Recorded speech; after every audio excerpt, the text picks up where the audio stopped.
noticed that I got legally served written down at 6:25. Franz and I tried last week to start doing the segment early.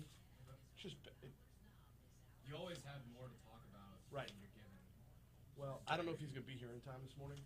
So usually he's here. It's like I get here. Right. Which is bizarre. Well, if he's here, we'll start the segment.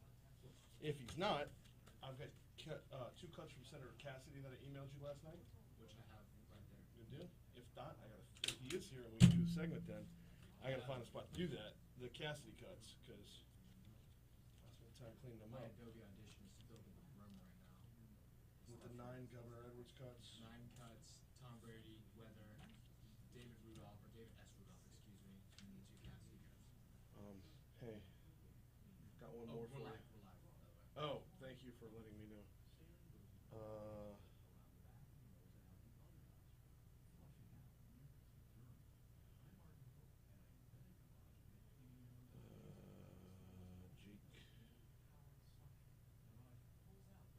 Forwarding you the highlights from last night's LSU basketball game. I want number 2.2. You only want 2.2. Yeah.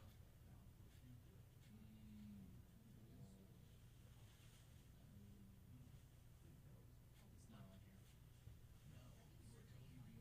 What is it on there? There's no cuts on here. There's no cuts on there. Yeah.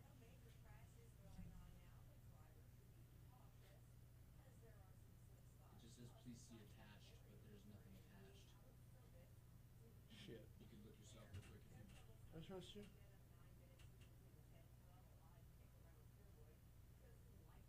Try this again.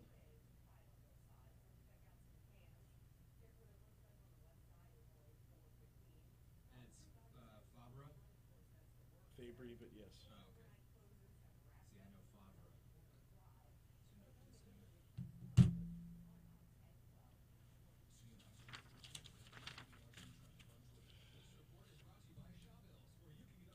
Shit, we're already in it. All right.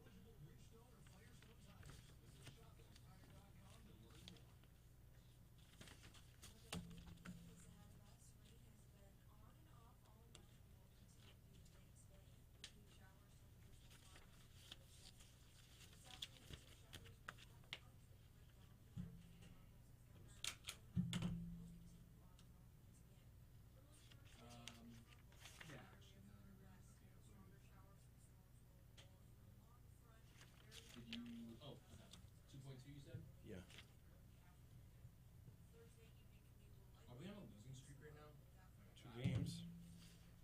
2 games, 5 out of 6. It's not the best. Losses? 5 out of 6 games we've lost, yes. It's really bad.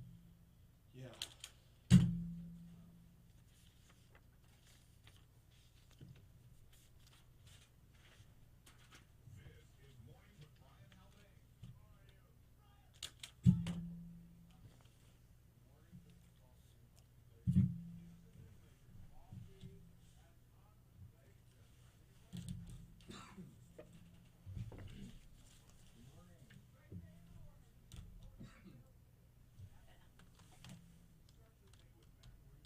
I forgot my headphones again.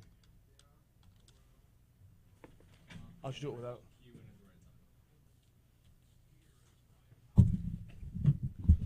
the right time. 606 Talk 107.3 FM WBRP. Good morning, everybody. Brian here with you. Jake producing. We call it Mornings with Brian Haldane, and we are off and running on this Wednesday morning. Oh, got such a busy show today. We're going to be all over the place. Looking ahead to what's to come today. First of all, we're going to talk about the governor a lot.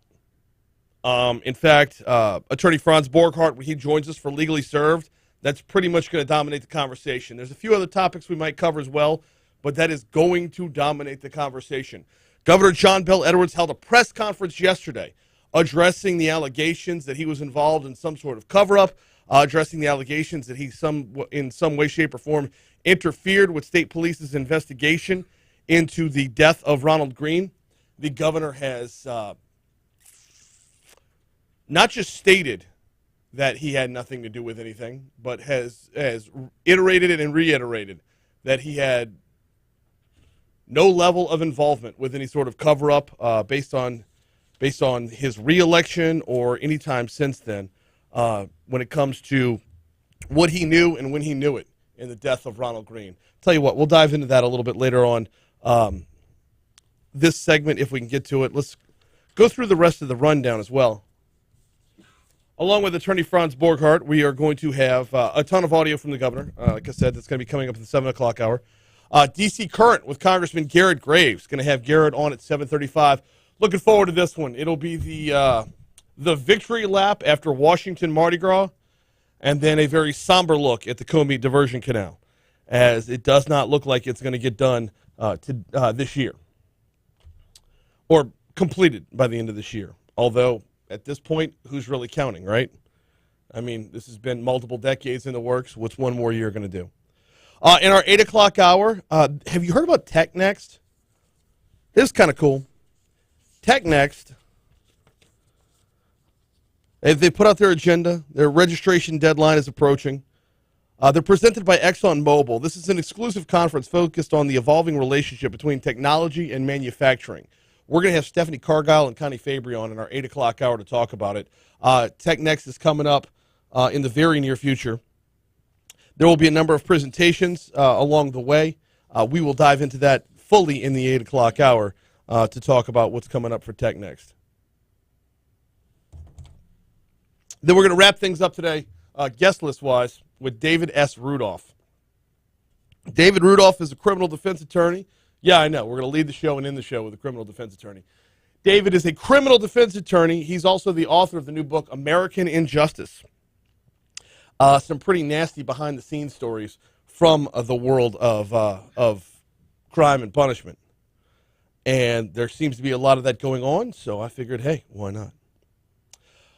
We've got all that. Plus, at our sports segment, LSU basketball is not looking good right now.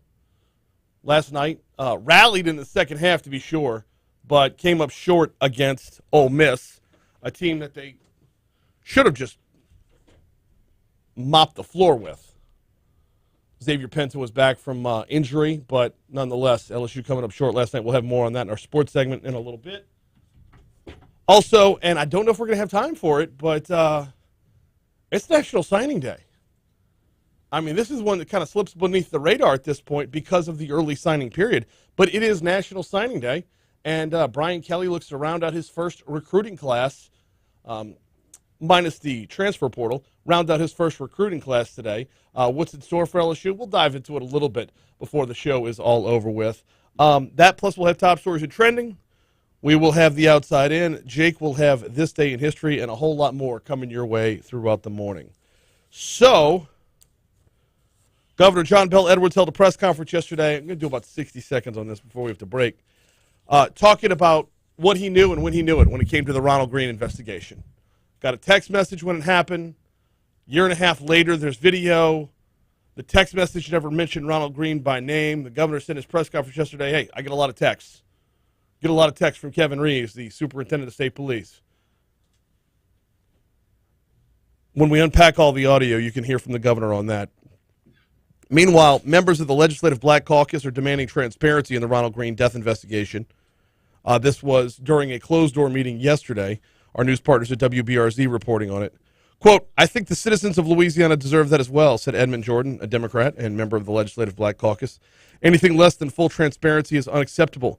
Black lawmakers called for the meeting following days of silence from Edwards after the Associated Press was the first to report Friday that Edwards was alerted of Greene's death, who at the time was unarmed, hours after his struggle with state police. There's timeline issues throughout this. We're going to walk you through all of it, but I'm looking up at the clock right now. If I want to stay on time and want to get to our sports segment, we are going to break it. So we are going to break it. Take a quick break. When we come back, let's talk a little bit of sports. Tom Brady made it officially official right as the show was going off the air yesterday.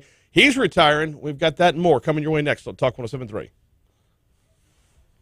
Just need a little bit of space. No, I'm way behind this morning. It's okay, dude. Take a deep breath.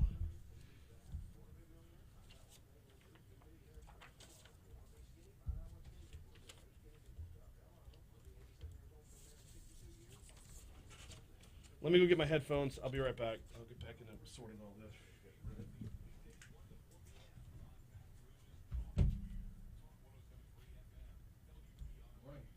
What's up, man? How was DC? Looked like a lot of fun.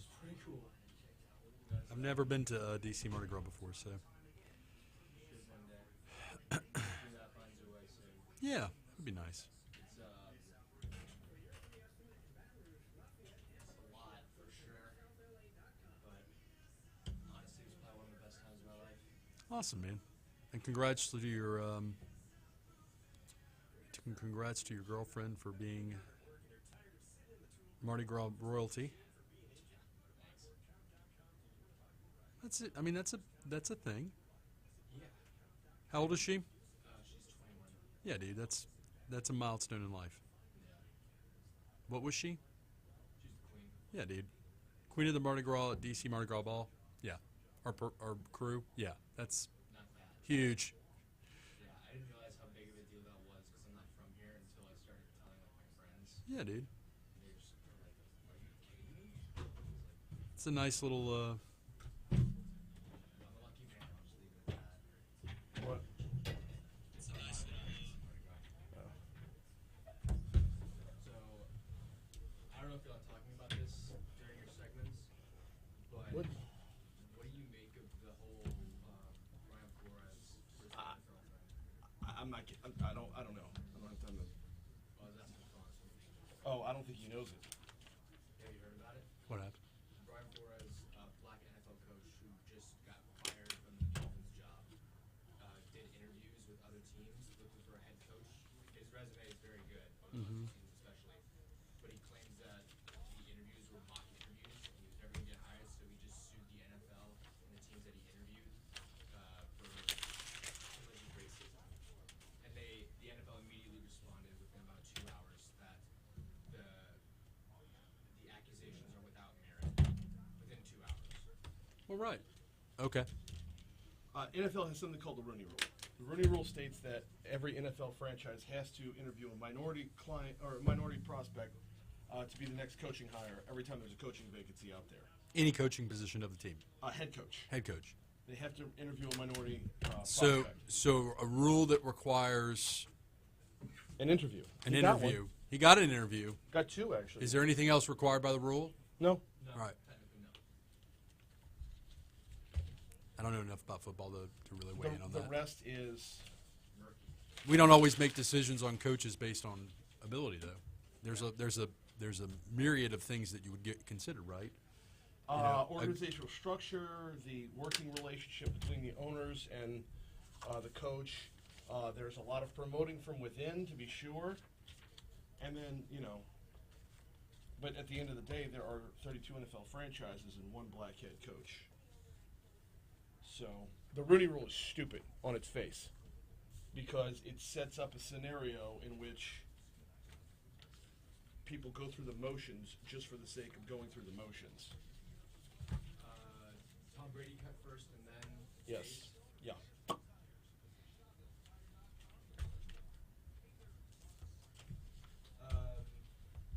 Department of Treasury, 22. Got it. Do you want me to hit the... I'll ask you when you get a break, actually. Okay.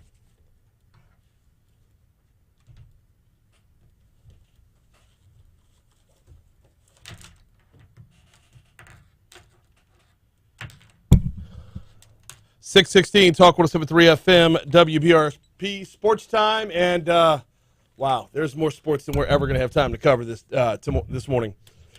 First of all, Tom Brady made it officially official yesterday. He is retiring from the NFL. Now he put out a statement and on Instagram. So the audio you're about to hear is actually from a podcast that was a little bit before that, but you can get the inklings with where Brady was headed when he hopped on Sirius XM satellite radio not too long ago. As I've gotten older, I think the best part is football is extremely important in my life, and it means a lot to me, and I care a lot about what we're trying to accomplish as a team, and I care a lot about my teammates. And the biggest difference now that I'm older is I have kids now too, and I care about them a lot as well. And, they've been my biggest supporters. My wife is my biggest supporter. It pains her to see me get hit out there. And, she deserves what she needs from me as a husband. And my kids deserve what they need from me as a dad. I'm going to spend some time with them and give them what they need because they've really been giving me what I need the last 6 months to do what I love to do. And I said this a few years ago. It's what relationships are all about. It's not always what I want. It's what we want as a family. And, I'm going to spend a lot of time with them and, figure out in the future what's next. So that means the Buccaneers are without a starting quarterback as of right now, putting them back in the same category as the Saints, basically. A really solid roster from top to bottom, minus a quarterback, which the Saints do technically still have Jameis Winston, but he was hurt for most of the year. You know the rest of that story. Over to college basketball last night. It is not looking good right now for the LSU men's basketball team. Ole Miss came into the PMAC last night. Xavier Pinson back in the starting lineup. Ole Miss 2-6 in conference. LSU playing 500 ball in conference, though most would argue they were playing down a little bit because Pinson was on the shelf. Days was on the shelf. Last night was supposed to be the get-right game for LSU, not how it played out. Ole Miss had a 24-point lead at one point in the first half. Now, it looked like things were going to get right in the second half. Tigers come in right from the inbound of the second half. Darius Days hits a three-pointer. Moments later, Darius Days does it again. Morrell on the shot, going to be blocked. Tried to dunk it and missed it. Murray with great transition defense. Days three. It's good. Tigers with a huge transition bucket. Back-to-back trays for Darius Days, and it's 45-38. LSU's in business early here in the second half. Yeah, 45-38. They cut it all the way down to, 7 points right there. But it teetered between 7 and 11 for most of the second half. LSU whittled it all the way down to 2 points before Ole Miss eventually wins 76-72. For the Tigers, Days did lead the way. He had 21 on the night. Eric Gaines had 16. Tari Eason had 16. Brandon Murray had 7. As far as Xavier Pinson, I'm not seeing him in the scoring column at all. Rough night for LSU, as that is another loss following their loss last weekend to TCU on the road. We'll pick back up right after this. We're going to quick break. When we come back, it's time for Legally Served. Attorney Franz Borghardt is in studio. That's coming up next. Here's the Fox Business Report. So you had the Department of Treasury spot. Okay. Do you want me to, after this break, cold just lead you in? Like, just you do it At 21:30, I'll do it right then.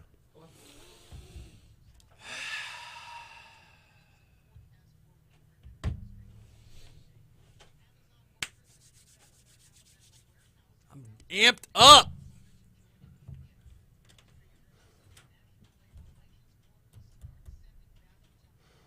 So you know how you get excited about certain sports topics? Yeah. I mean, you can get really deep into it. This whole governor thing, there's a lot of legal bends and turns on this one. A lot of legal bends and turns. A lot of it.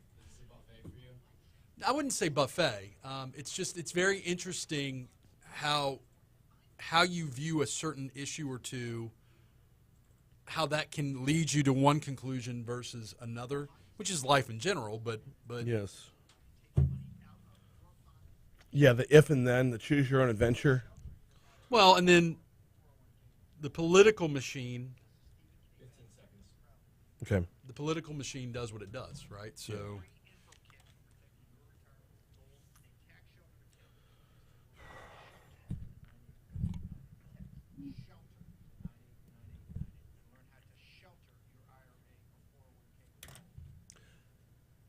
Have you ever moved from one apartment to another, from one house to another? Have you ever closed a bank account and opened another one? Have you ever changed your electric bill or cable bill or water bill over to a different account? Throughout your life, throughout our lives, we make different moves. We move up, we move down, we move sideways. Every time we do so, there's the possibility that we've left money behind. There's a possibility we've left a deposit somewhere behind. You ever moved out of an apartment and thought you were owed a security deposit but never followed up on it? All these things add up over the course of time, and you might have money waiting for you. LACashClaim.org. LACashClaim.org. This is the new iteration of State Treasurer John Schroeder's unclaimed property program. $900 million just sitting there. Just sitting there. It belongs to Louisiana residents. It might belong to you. It takes less than 5 minutes to visit LACashClaim.org, plug in your name, find out if there's money that belongs to you. I mean, it's yours. It's just sitting there. Claim it. lacashclaim.org.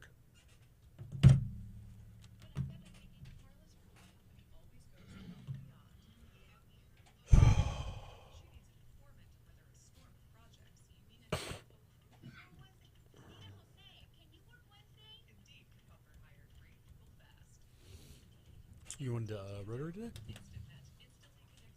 I'm introducing the guest, the Inkster? speaker today. Yeah. Awesome. Yeah, I'm a little. You're at that head podium a lot, baby. I like it. Overwhelmed. A lot going on.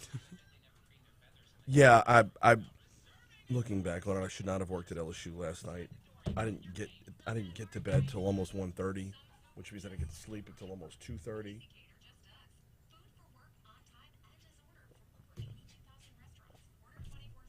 Well, a little after 2. I've just got to figure out how to turn off the brain at night without drinking. I'm familiar with the concept. Yeah. Yeah.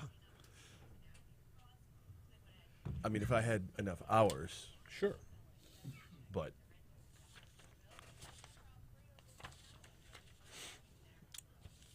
Yeah, I got court this morning, but then I'm going to probably go to the meeting. cool.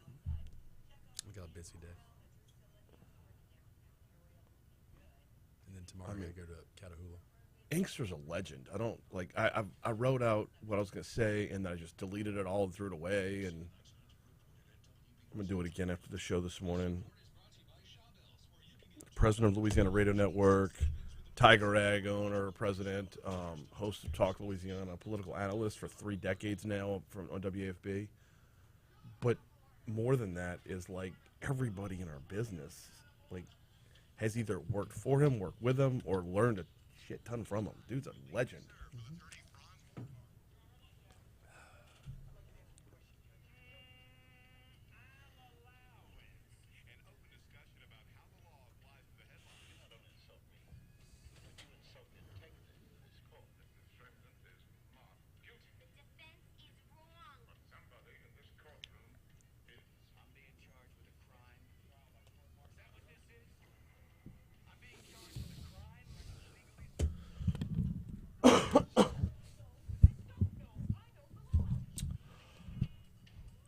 I can't tell if it's like Christmas morning or just got home from trick-or-treating, but Franz has got a grin on his face this morning based off of today's topic. Franz, what's happening, man?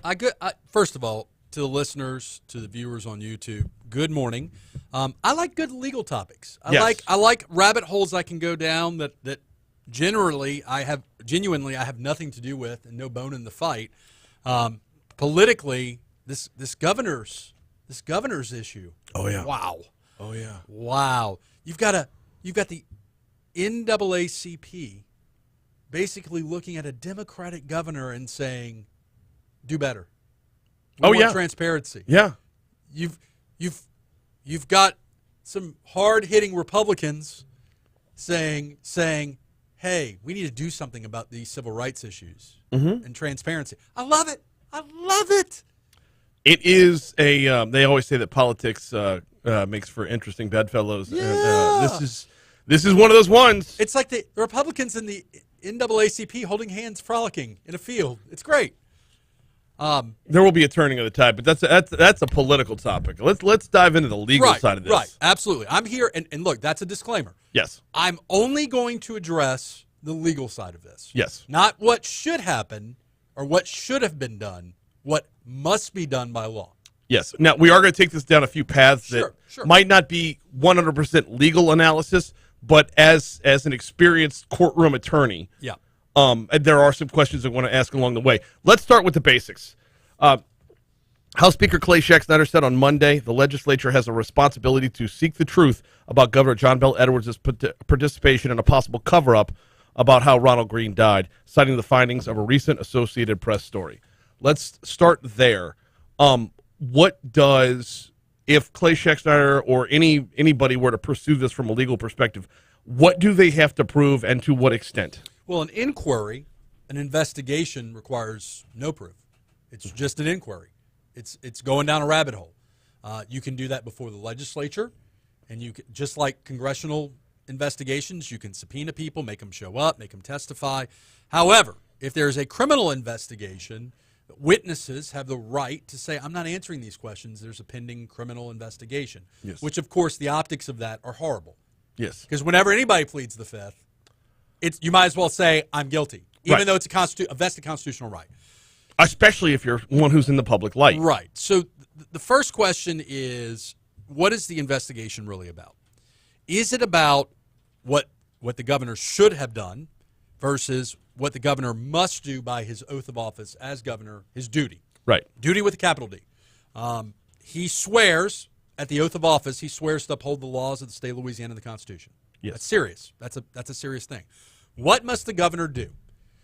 Secondly, let's say he had no affirmative duty to do anything, but he knows something that's going on that is not patently true. Does he then have an obligation to do something about that, to speak up?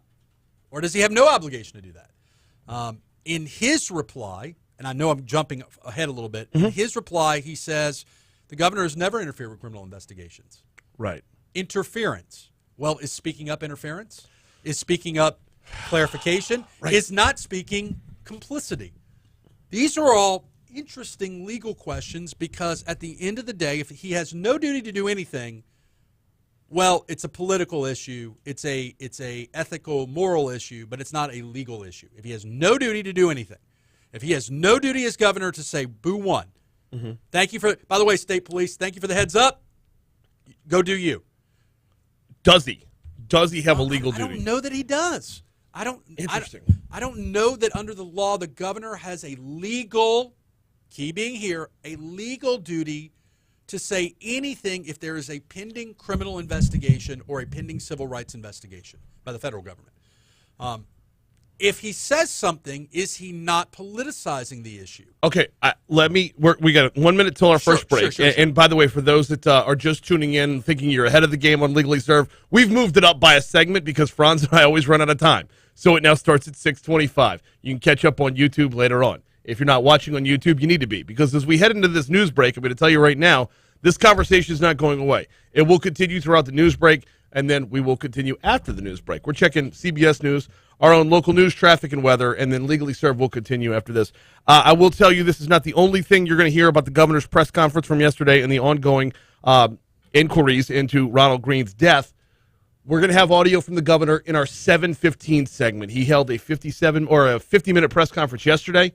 I've got a number of cuts for you, breaking down timelines, breaking down his stance on his innocence, him doubling down on said innocence, and the like. That's all still coming your way. Plus, Attorney David S. Rudolph is going to join us before the show is over with today. He's got a new book out called American Injustice. We will dive into that much later on the show. Right now, let's hit CBS News, then our own local news via Louisiana Radio Network. Coming your way right now on Talk 107.3. All right. Gotcha. So, that's where I want to start, is his duty. His duty to uphold the Constitution of the state, right? Yes, he is the governor. He has a bundle of duties as an elected official governor. He has a bundle of duties. Is he obligated to step into? I'm not going to use the word interfere. That is saying that he would be interfering is about as politically charged as saying that he participated in a cover-up. Those are both conclusions, right? Well, and this is where we're going to go when we come back. Yeah. Is if you have a duty to uphold the Constitution of the state, and the superintendent of the state police says that somebody died in state police custody following a high-speed chase, how is that not the duty of the governor to follow up in that regard? Well, following up versus making public statements. His duty may not have been. No. He said in his press conference yesterday he did nothing for the next year and a half. We're right. If he was asked, I'm not interfering with state police investigation. Right. So what is his duty there? So I think what you have to do is you have to look to consistency. Okay. What have past governors done, and what has this governor done? Is it accurate and valid that he has not traditionally ever interfered or interceded? Interfered means that doing something interferes. Yeah. That is the problem I have with that word. And Byron asked, I keep hearing an allegation he interfered with the investigation. What specifically are they alleging? They're alleging he kept his mouth shut. That's the allegation, right? Yes. That he did nothing.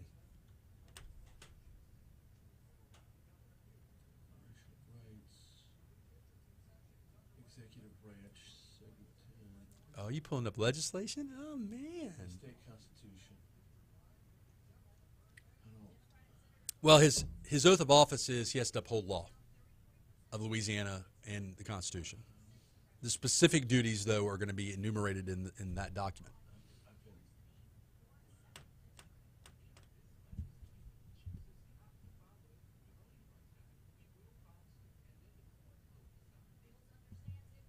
This is not. I don't have what I'm looking for here. Who's talking? What? I don't know. I don't have one. So let's say he has a duty to do something. One would hope. If he has a duty to do something under the law, he clearly didn't do it. Right. Right? But does that mean that he is complicit in a crime? Because that's one criminal law rabbit hole. Another criminal law rabbit hole, and I sent this to you yesterday, is malfeasance in office. Right. Is the failure to do something a duty of office, right, that breaks the law essentially, or encouraging someone else or allowing someone else to fail to do a duty, you know? And that's the part where I think he's going to run into trouble. Well, and by the when way, you're the head coach, everything falls under you. so the low-hanging fruit when you want to prosecute a politician for anything is malfeasance in office under state law, right? That's the low-hanging prosecutorial fruit. That is the fruit that is the charge you always see when you're grasping at something, right? Yes. It's one thing to steal something, right? Then you charge them with theft. Well, we'll also walk down the path of what's the difference between negligence and malfeasance, because I think that's going to be important too. If it's Negligence implies a reckless failure to do something. If he intentionally didn't do something because it politically benefited him. that's an important distinction, because one of the things the governor said in his press conference yesterday was, "Yeah, I got a text from Kevin Reeves that never mentioned the suspect by name, and oh, by the way, I get a lot of texts." That is true. I get a lot of texts. I don't believe for 1 minute that that's not true. I mean, That he gets a lot of texts? No. I'm sorry. I believe that that's true, and I don't think he's lying, is my point. I think that he probably, if you and I receive a lot of texts, that dude probably gets a ton of texts. Yeah. Morning, Christy. Welcome in, Boo.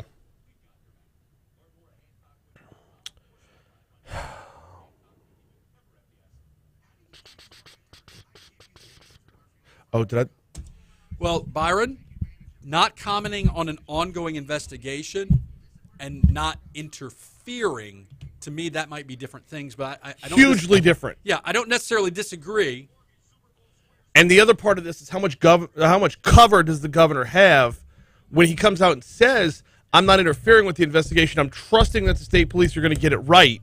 What's the difference between that and I'm just Pontius piloting this thing? So, Tiffany comments about Jeff Landry. I'm making a bet right now that Jeff Landry will encourage prosecution before this is all over. He will encourage prosecution before this is all over.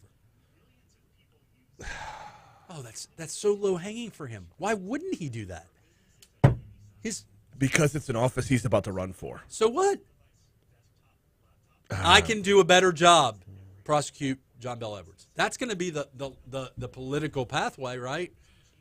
Paint yourself into a corner, Jeff Landry. When has that ever stopped any elected official? This is a huge difference. I agree with you on its surface, but man, I don't know.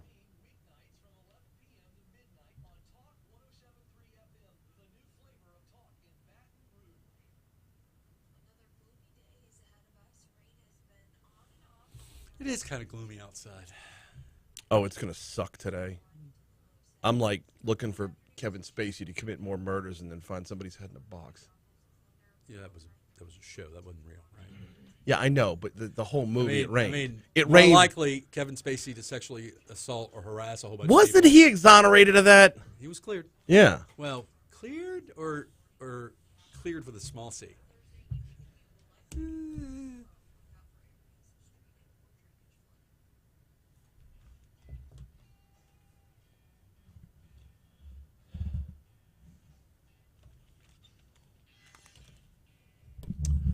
637, Talk 107.3 FM, WBRP, legally served with attorney Franz Borghardt. Part of Mornings with Brian Haldane continues right now. As we were going into the break, and I did tell you the discussion would continue on YouTube into the break, and it did. So we got to kind of rewind back to where we were heading into that break. The question is going to be, what did he know and when did he know it? Franz, the governor, and this came out yesterday. Hang on. Came out yesterday, the actual text message. I shouldn't say yesterday, day before yesterday, the actual text message that the governor got back in May of 2019. The text message reads, early this morning, this was from May 10th of 2019. Early this morning, troopers attempted to stop a vehicle in Ouachita Parish. The driver fled through two parishes in excess of 110 miles per hour, eventually crashing. Troopers attempted to place the driver under arrest, which tells you right there that troopers attempted to place the driver under arrest. That tells you right there the whole car crash, died in the wreck thing. Not true, because they attempted to place him under arrest after the crash. But a violent, lengthy struggle, also telling you that Ronald Green was still alive. A violent, lengthy struggle took place. After some time struggling with the suspect, troopers were joined by a Union Parish deputy and were able to take the suspect into custody. EMS was summoned to assess the suspect's injuries. The suspect remained combative, which means he's also not dead, remained combative but became unresponsive shortly before EMS arrived. Now, the governor swears an oath. You missed the most important part of this text. At the top, an FYI. Yes. Okay, so he probably receives these kind of communications from this individual on the regular. The governor swears an oath to uphold the Constitution of the state. If there is going to be something where the state police run afoul of the law, that should probably supersede everything else. If it says an FBI, if an FYI, if Kevin Reeves had put it at the top of it, NBD, is the governor supposed to ignore everything that's after that? I'm not saying ignore. I'm just saying this text in and of itself alone doesn't require any action. It's what happened after this text, what happened with the state police, right? Mm-hmm. The cover-up, saying that something happened that we know didn't happen, right? Right. That is the text in and of itself. This text. When was the first time the governor had an indication that text was that text was accurate, and what the state police was doing, investigation-wise, as to Green, was patently false? Because that would be the obligation, right? Right. I mean, between you and I, that's when the duty would kick in. Now, according to the governor, there's a year and a half in between those two things. Okay. Now, according to the Associated Press, that's not necessarily the story. So, one, when did he get information to the contrary of that text message? Mm-hmm. And then if he got information, like, for example, the information is the state police say, I don't know, this guy died in a car crash. Okay. Is he obligated by his oath of office? Does he have a duty under the law to say, wait a minute, I got a text from this individual that said X, Y, and Z different than this? Because had he done that, had he gone to the state police or the investigative entity who was investigating all this and done that, we wouldn't be having this conversation, right? Right. He does not have an obligation to make a press conference about it. Under the law. Oh, I'm not worried about press conferences. No. But I'm saying, had he simply said, if he has a duty under the law to do something, and he simply said, hey guys, I got this text message that contradicts what's going on here. Because the governor wasn't there when this event happened. The person who sent him the text message, I'm not sure he was there when this event happened. When this incident happened. I wouldn't imagine the superintendent of state police would be on the scene in Ouachita Parish for a car chase. So that's my point. That is my point. A car chase in excess of 110 miles an hour that spanned more than two parishes, I believe, was before it was all said and done. But we need to make clear those points, though. When would that duty have kicked in? Mm-hmm. And then what would the duty have been? Because right now, what we know is the governor did what? Nothing. Right. He said nothing. He did nothing, as far as we know. And his position is, via his press conference yesterday, is I have never interfered with ongoing investigations, criminal investigations, correct? Yes, but not interfering. Okay. I want to be all fair. about I want framing, to. No, right? I know, and I want to be fair to the governor in light of this, because it's one thing to say not interfering, it's another thing to say turn your back on those who you are in command of. Right. I mean, does the governor appoints the head of the state police? Does he not? Is it feasible? Is it believable that he gets that text message and he doesn't connect what's going on with the the state police investigation and cover up and that text message? Okay. Is that a defense? No. See, yes, I think it possibly is. But here's the thing, though. Going back to Nakamoto had this. Chris Nakamoto, WBRC's investigative unit, a timeline of the investigation into the death of Ronald Green. Just after midnight, May 10th, 2019. That's the beginning, right? Ronald Green took his last breath as he was beaten by state troopers after leading them on a high-speed chase near Monroe. Hours later, Governor Edwards was notified by former State Police Superintendent Kevin Reeves of a man dying after a violent and lengthy struggle with troopers. That the same day, Lieutenant Clary, the highest-ranking state trooper on the scene that night, the night Ronald Green died, lied and said he had no body camera footage. That afternoon, troopers called Green's mother, said her son had died in a car crash.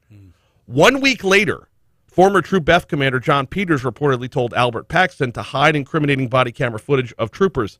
A year later, after Green's death, his family filed a wrongful death lawsuit in May of 2020. So you got May of 2019 to May of 2020 before a wrongful death lawsuit is filed. Right. In September of 2020, WBRZ first aired their first story about Ronald Green, questioning what really happened. The following month, October of 2020, Mona Hardin watched the body camera videos of her son's death. A little bit before that, within that September-October of 2020 range, a year and a half removed from the actual incident, was when the governor says he first saw the video. Okay. But that means that from May of 2020 to September of 2020, we had a window of a wrongful death lawsuit filed against police, right, and no recording of what's going on between state police and the governor. So you have what the superintendent tells the governor. That's version one. Mm-hmm. Version two is the lie perpetuated to cover up the incident, everything that supports that cover up. Okay. And version three is what's on the actual video.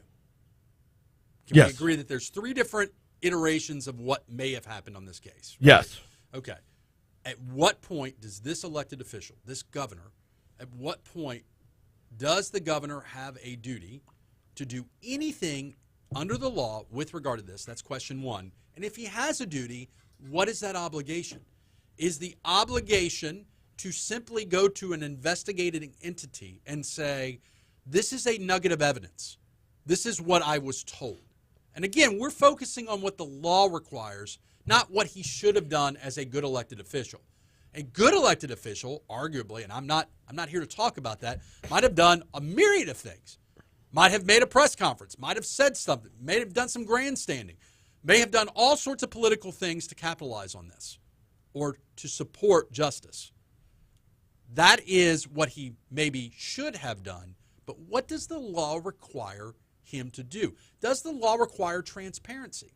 That's aspirational. Transparency is aspirational. It's not required by law. And look, I love transparency. I'm a big proponent of body camera footage. Oh, it tells the rest of the story. The body camera footage can defend the police more often than it can incriminate them. I come to this point in the road. I am not sure. And look, does him not saying anything mean that he was complicit or assisted the cover-up? Okay. Assisted the cover-up walks us down a path that we're going to have to pick up after this break. Sure. Because we're going to get around to the term, and I love the word, I just hate when we have to hear it. We're going to get around to the term malfeasance in office at some point in this conversation. So now's as good a time as any. Let's take a quick break. We're going to check your money now. We're going to check traffic. Coming right back, it's Legally Served as part of Mornings with Brian Haldane on Talk 107.3 FM, the new flavor of talk in Baton Rouge.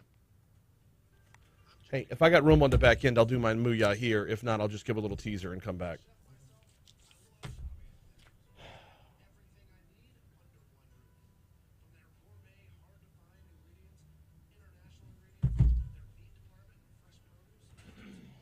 Look, guys, I want to be clear on this one.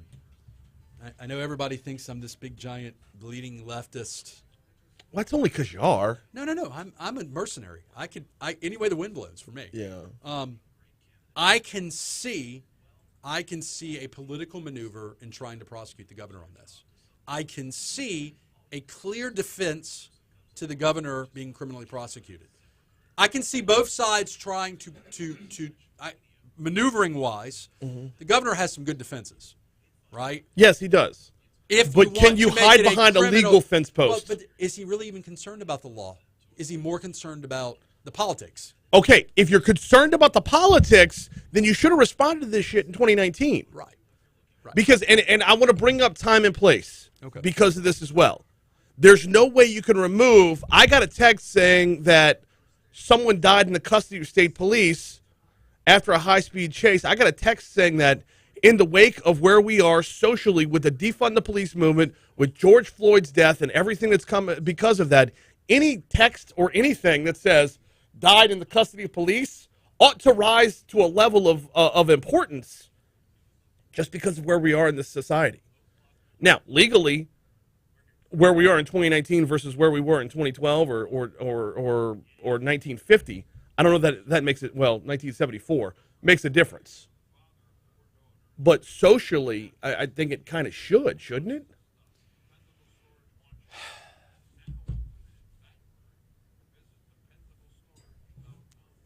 This supplied, in my mind, this has supplied his opponents, and namely Jeff Landry, who I'm not a big fan of. I'm at 5 seconds? Okay. This has supplied his enemies, his opponents, some wonderful ammunition. Yeah. And I cannot blame them for capitalizing on it. That's the political maneuver, right? I mean,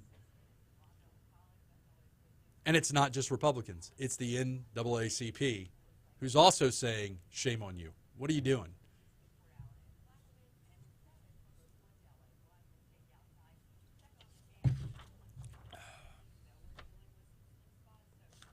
Would you see what that is on if it's still ringing when we get into your money now? Christian points out. Hang tight.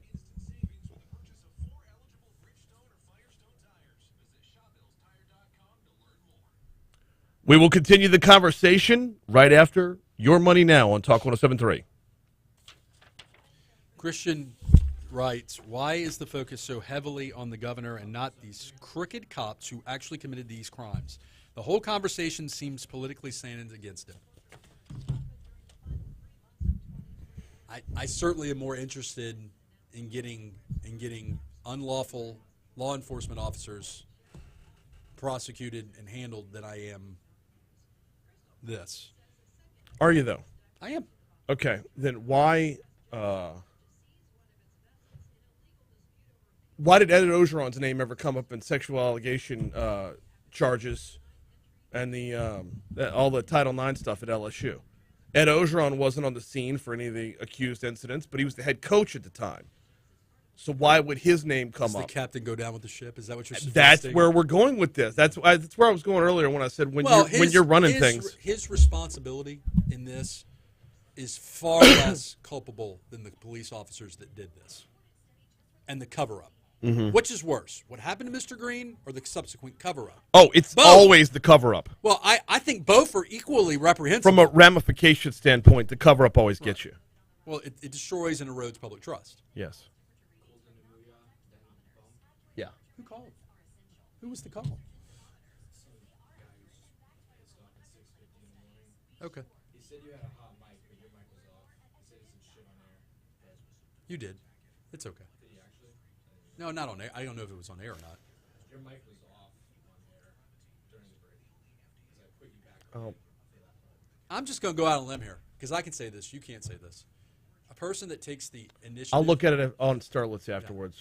Yeah, the person that takes the initiative to call in based on that probably needs a hug. Well, I can say that. You can't say that. There's I can say a that. bunch of people who just need I hugs. shouldn't say a bunch of people. There's people who just don't like me.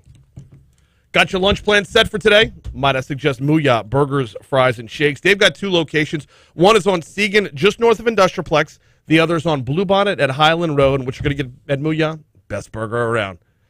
Maybe it's the best case scenario. Not best case scenario, best queso scenario. Yeah, you pour queso right on the burger. Maybe it's the Double Diablo. That's kind of my jam. Or the Hamburger Dog, or the A Wonderful, or the classic double cheeseburger, or build your own. Mooyah Burgers, Fries, and Shakes, along with the best burgers. You're also going to get the best customer service around. Ring the bell on your way out the door to let them know how good of a job they did. Segan, just north of Industrialplex, or Bluebonnet at Highland. Swing by, and oh, by the way, don't forget, grab yourself a milkshake on the way out the door. Mooyah Burgers, Fries, and Shakes. They've got 2 locations in town, and they're here for you for lunch today, or anytime at Mooyah.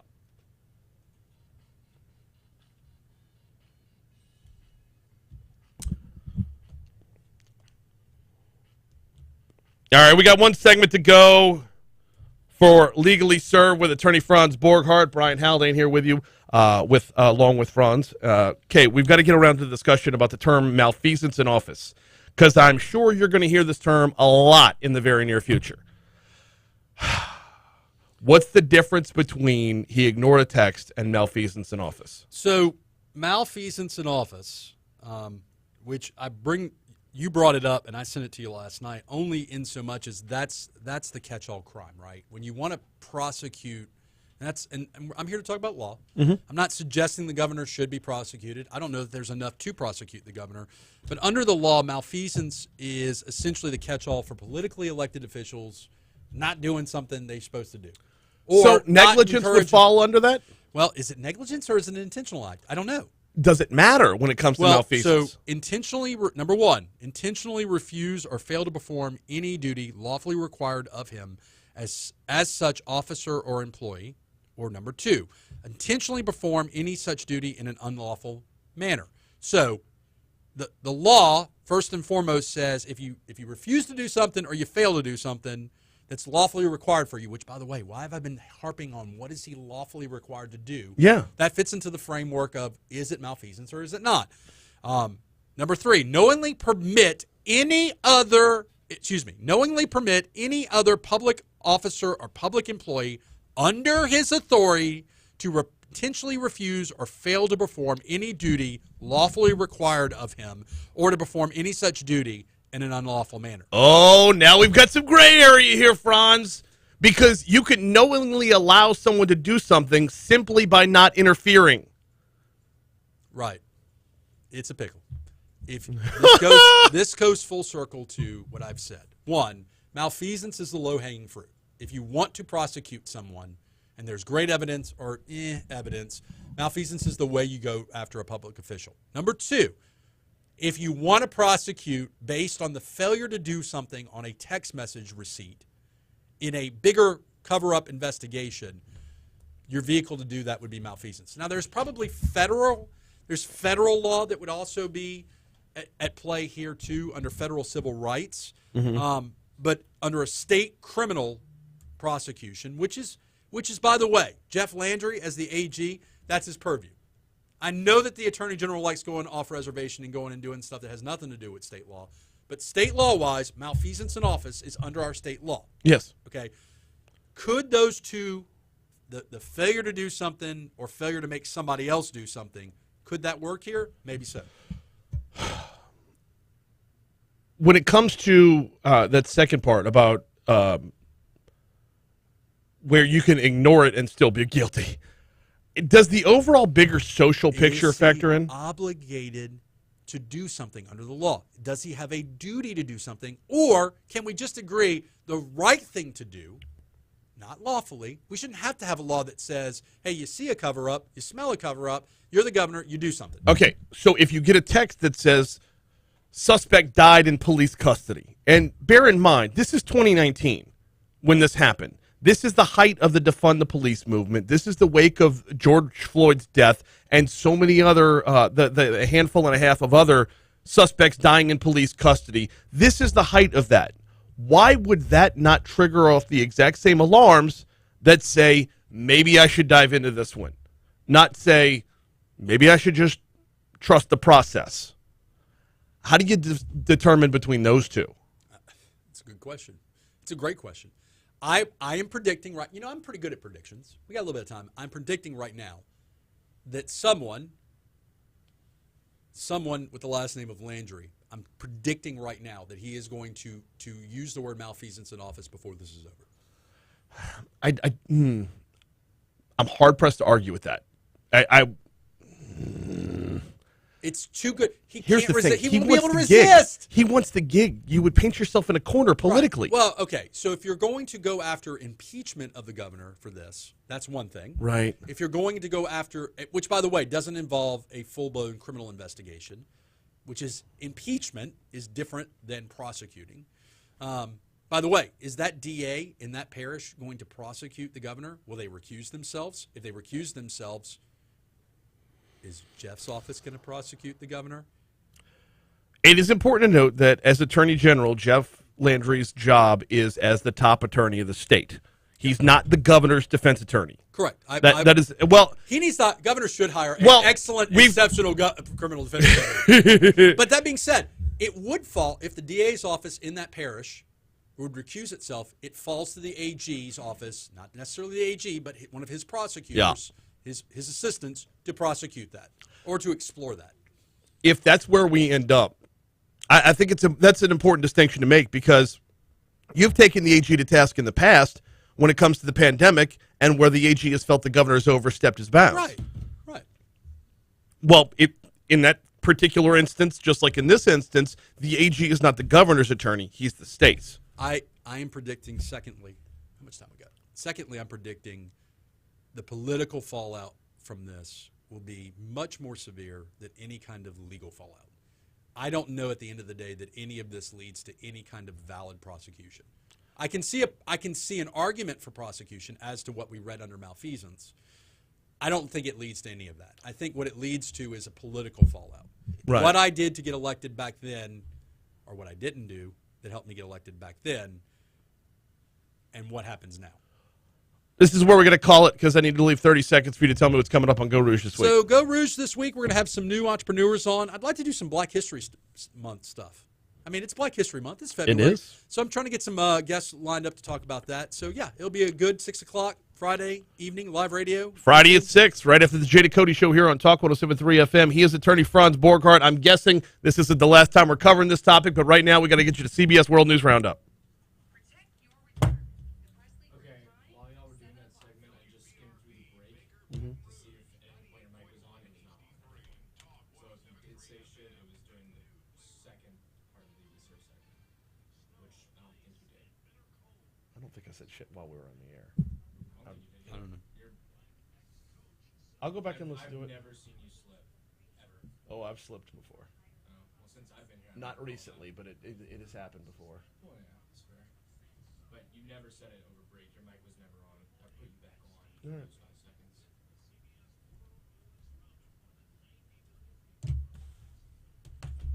But I'm pretty sure I've heard that dude before, and he's just trying to put a scare.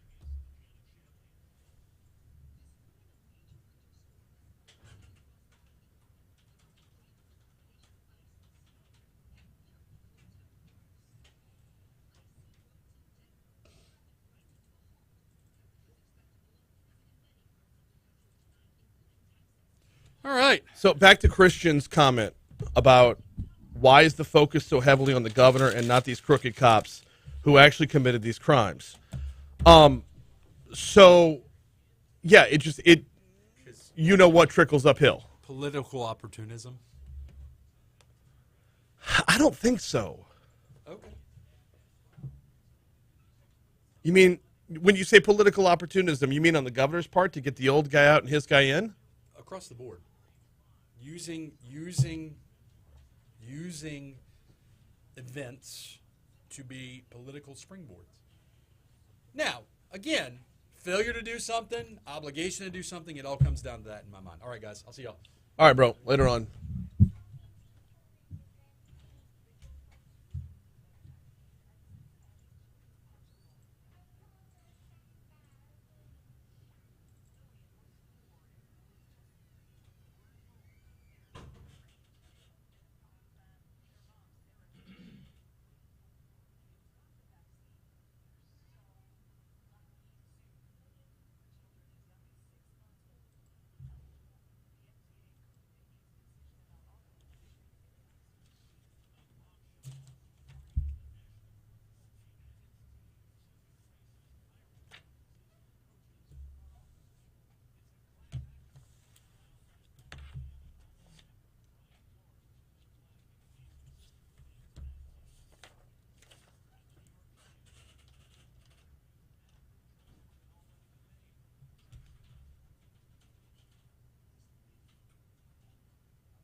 What's happening, Rich?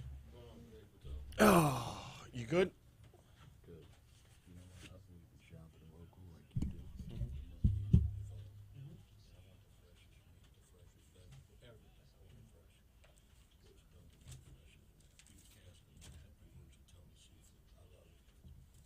What?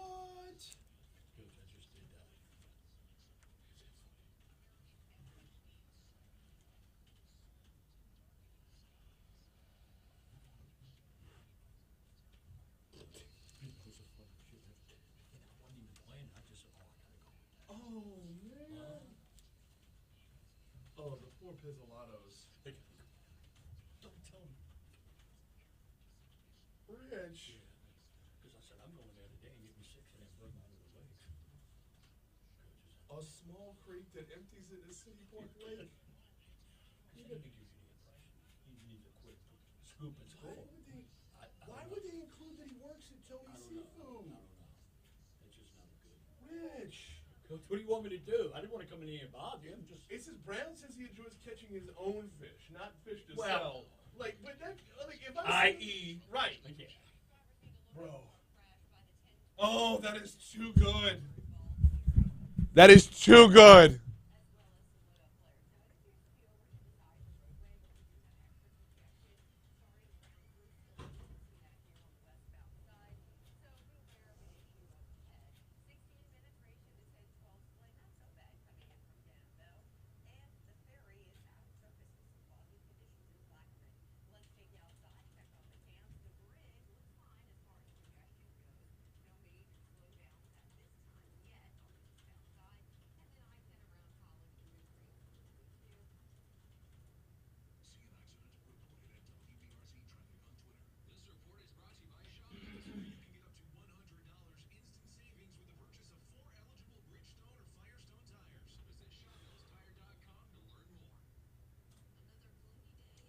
Bethurns at 7-Eleven. Funny, I didn't know Bethurns had gas filters. Hmm?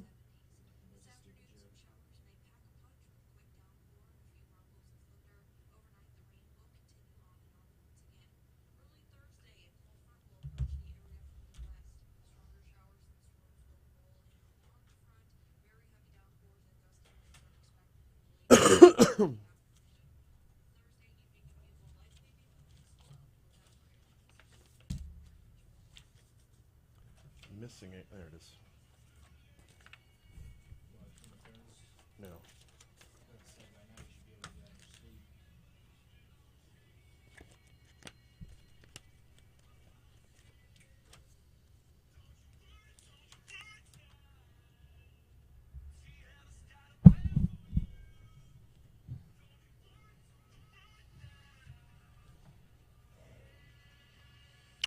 .706 Talk 107.3 FM WBRP. Hour 2 of Mornings with Brian Haldane coming your way right now. Brian here with you, Jake producing. Thanks again to attorney Franz Borghardt for what was a very, very lively and very unresolved legally served. We're not done with this conversation by any stretch. This is going to continue for quite some time as the investigation unfolds, as you know what, I'm just going to push pause on it because there's so much still to unpack. And at 7:15 this morning, right after this segment, at 7:15 this morning, we've got audio from the governor's press conference yesterday. So we'll pick that conversation back up then. Actually, we'll probably pick it up in just a minute because 60 seconds from now, we've got top stories and trending, giving me just enough time for me to tell you about the folks over at Methurns Market. They've got 2 locations, downtown on 3rd Street or Nicholson, right across from Tiger Stadium in the Nicholson Gateway Shopping Center.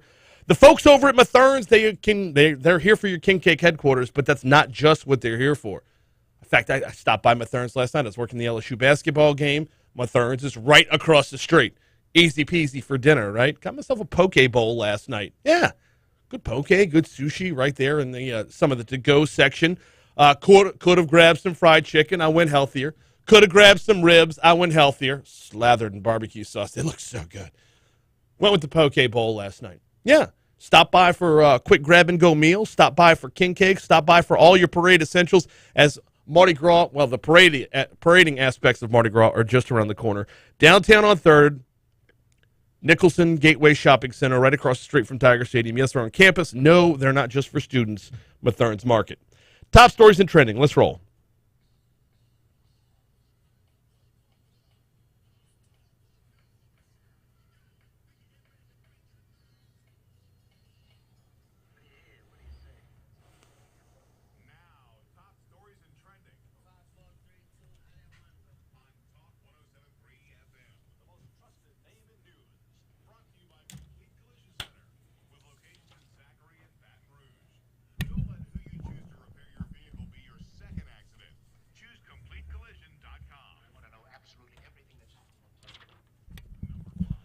School officials notified parents about a reported threat towards Zachary High School yesterday morning.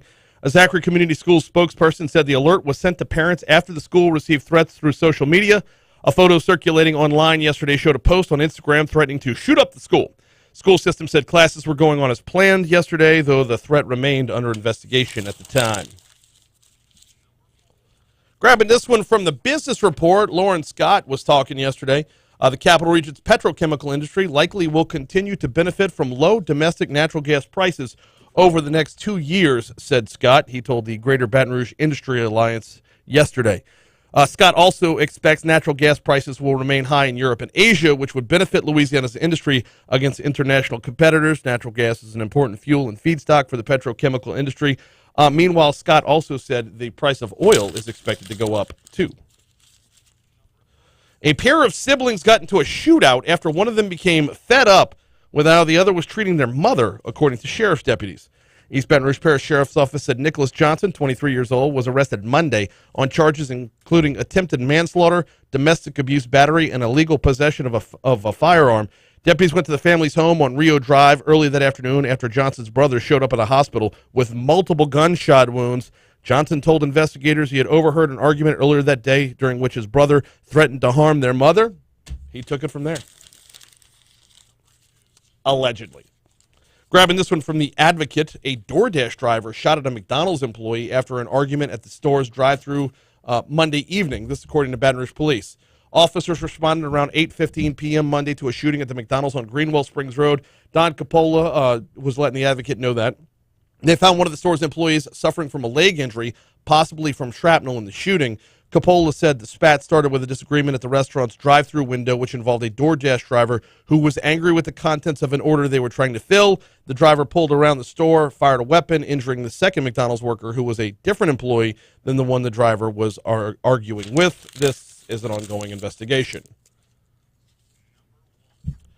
Members of the Legislative Black Caucus demanded transparency in the Ronald Greene death investigation during a closed-door meeting with the governor yesterday. This meeting happened just before the governor's press conference. Quote, "I think the citizens of Louisiana deserve that as well," Representative Edmund Jordan, a Democrat and member of the Legislative Black Caucus, said.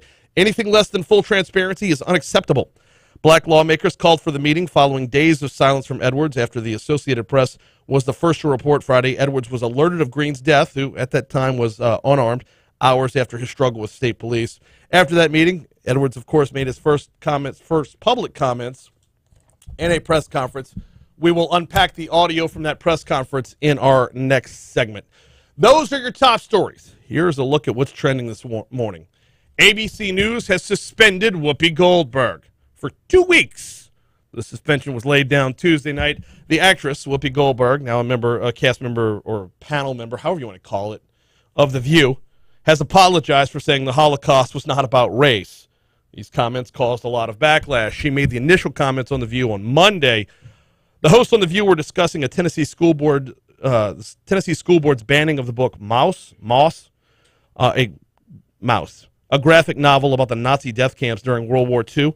The board cited nudity and profanity as its reasons for banning the book, which has won several literary awards, including a Pulitzer Prize.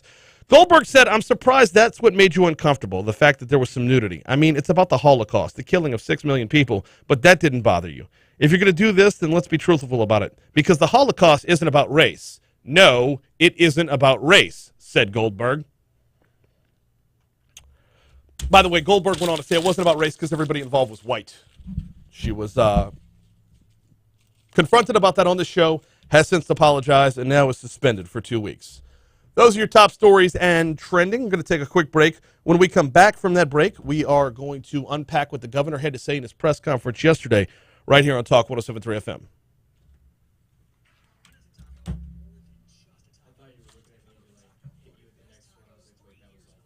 Yeah, no.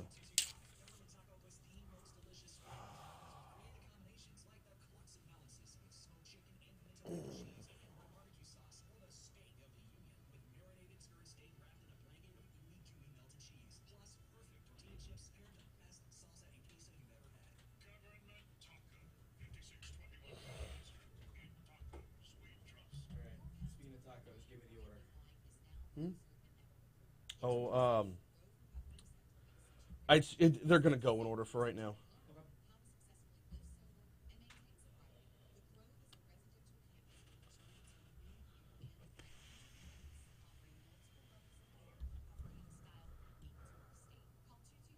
I'm going to go see if we're still having problems across the hall. I'll be right back.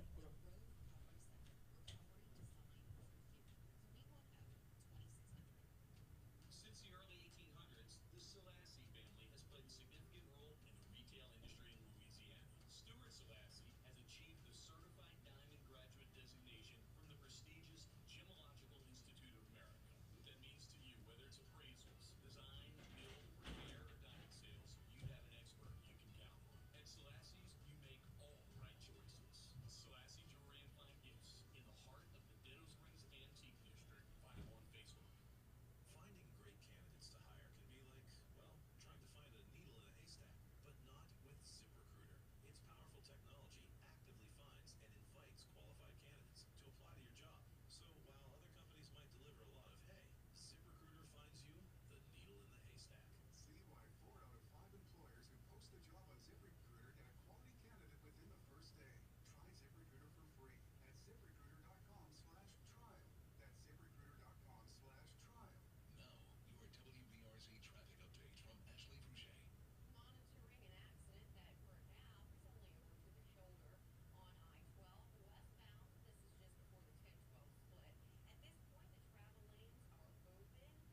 lanes are open, but we're not seeing much of a delay. Now, they could change that later, and that's what we're monitoring. 24 minutes range to the 10-12 split.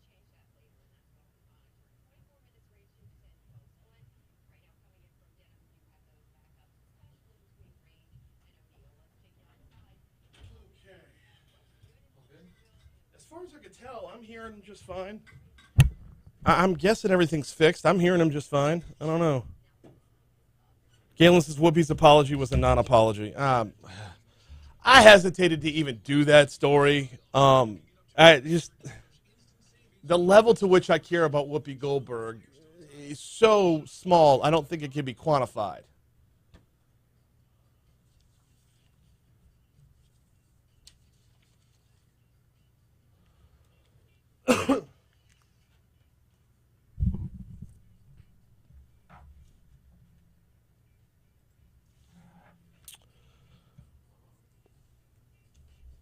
(7:15) Talk 107.3 FM WBRP mornings with Brian Haldane rolling right along. We got Congressman Garrett Graves coming your way at 7:35 right after we check our news, traffic, and weather at the bottom of the hour. Speaking of the weather at the bottom of the hour, it's looking like it's going to get nasty today. Going to be rain in the forecast throughout the day, moving into thunderstorms for tomorrow. So make your preparations accordingly. It is going to be bad for quite some time today into tomorrow. And then it looks like Friday night, well, the rain and thunderstorms that are coming through is setting the table for that cold reset again. It's what we've seen all winter long. It warms up, and then the nastiness comes through, and then it gets cold again. Our overnight low Friday into Saturday morning, getting all the way down to 31 degrees. Marissa Nuzzo will have the forecast for you at the bottom of the hour. Right now, or I should say taking us back to yesterday afternoon, Governor John Bel Edwards held a press conference to address the allegations about his potential involvement in a cover-up with state police. Let's walk you through it step by step, starting with the basics. The governor hit the microphone and laid things out sequentially, and he started with his talk about the treatment of Ronald Green in this case. And you've heard me say multiple times before from this very podium that what happened to Ronald Green was horrific. That no family should ever have to experience what the Green family has experienced and continues to go through. No mother should ever have to see her son die a violent death, and I stand by that. I reiterate that today. And I'm not here to make excuses for what took place. As I've said before, those officers and their actions do not represent the standards to which all law enforcement officers should be held. I have said that too on a number of occasions before today. Further, I have said that the manner in which Mr. Green was treated that night was criminal. The manner in which Mr. Green was treated that night was criminal. Now, as for his role in the whole thing, Governor John Bel Edwards stated his case of how things came to be from the time of the chase to the time that he was informed? I will never do anything, and I have never done anything to impede or impair an investigation.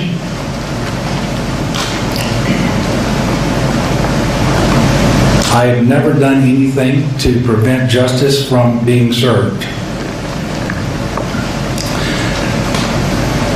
And I want to back up just a moment with you, because what may not be clear is that before the videos were made public, I declined to characterize them. Not because my opinion was different then than it is today, but because I had been asked by the U.S. Department of Justice that videos not be made public so as not to interfere or interrupt, compromise their investigation. I believe there were... Can we stop right there, and we'll get back to the governor's comments in just a minute. But he said initially that he was asked for the videos not to be made public. But we're also told that there was a year and a half in between the text and the videos coming to his purview to begin with. Like, I think one of the things you're going to see is a questioning of the timeline. A questioning of the timeline as to, well, right back to what did he know and when did he know it? How wide was that stretch of him knowing about the videos and the videos becoming public versus everything else, and what role does that play in it? Let's skip ahead to cut 3, if you would, please, Jake, because the governor talks about when he got the texts, and that's an important part of this whole scenario. I do think it's important for you to have some context about how I learned about the incident. On May the 10th, 2019, I received a text from Colonel Reeves, and this is what it said. Good morning, and FYI. Early this morning, troopers attempted to stop a vehicle in Washita Parish. The driver fled through 2 parishes in excess of 110 miles per hour, eventually crashing. Troopers attempted to place the driver under arrest, but a violent, lengthy struggle took place. After some time struggling with the suspect, troopers were joined by a Union Parish deputy and were able to take the suspect into custody. EMS was summoned to assess the suspect's injuries. The suspect remained combative, but became unresponsive shortly before EMS arrived. The suspect was later pronounced dead at the hospital. We are investigating the suspect's death. I then responded, thank you. This text was released by my office from my phone over a month ago to the Associated Press. As you can see, no other information was given in the text about the individuals involved with the circumstances, certainly no names. And obviously, at the time I received the text, I had not seen any footage and would not see any video of the incident until October 2020, some 15 months later. So there you have the answers to questions and even more questions, correct? There you have the governor spelling out how the text came to be, what the text is read. And we've read the text numerous times on the show. But the text itself spells out that Ronald Green was still alive after the crash. And alive and to the point of fighting. Excuse me. I don't want to put words where they weren't. Struggled with the suspect. Suspect remained combative, became unresponsive. To me, at least the way I hear it, fighting. Which means he could not have died from the crash. Or did not die from the crash, which is what we later learned. The governor did say, and this is going to be, it's going to cut 4. The governor did say that, and this goes into what Franz was talking about in our last hour, and if you missed it, it'll be available on demand at talk1073.com. The top of the text said, good morning and FYI. As if that little disclaimer discredits everything that happened beyond that. Like it didn't reach a level of priority, sense of urgency, or concern because of good morning and FYI. The governor says he gets a lot of texts. But I will reiterate that in 2019, all I knew was that an incident had occurred, that it was being investigated.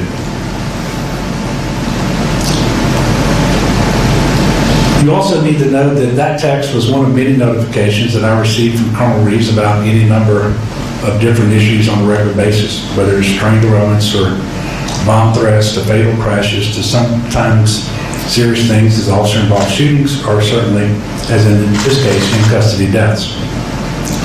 And these reports come to me from the Superintendent of State Police without regard to which agencies are involved. So anytime those things happen in the state.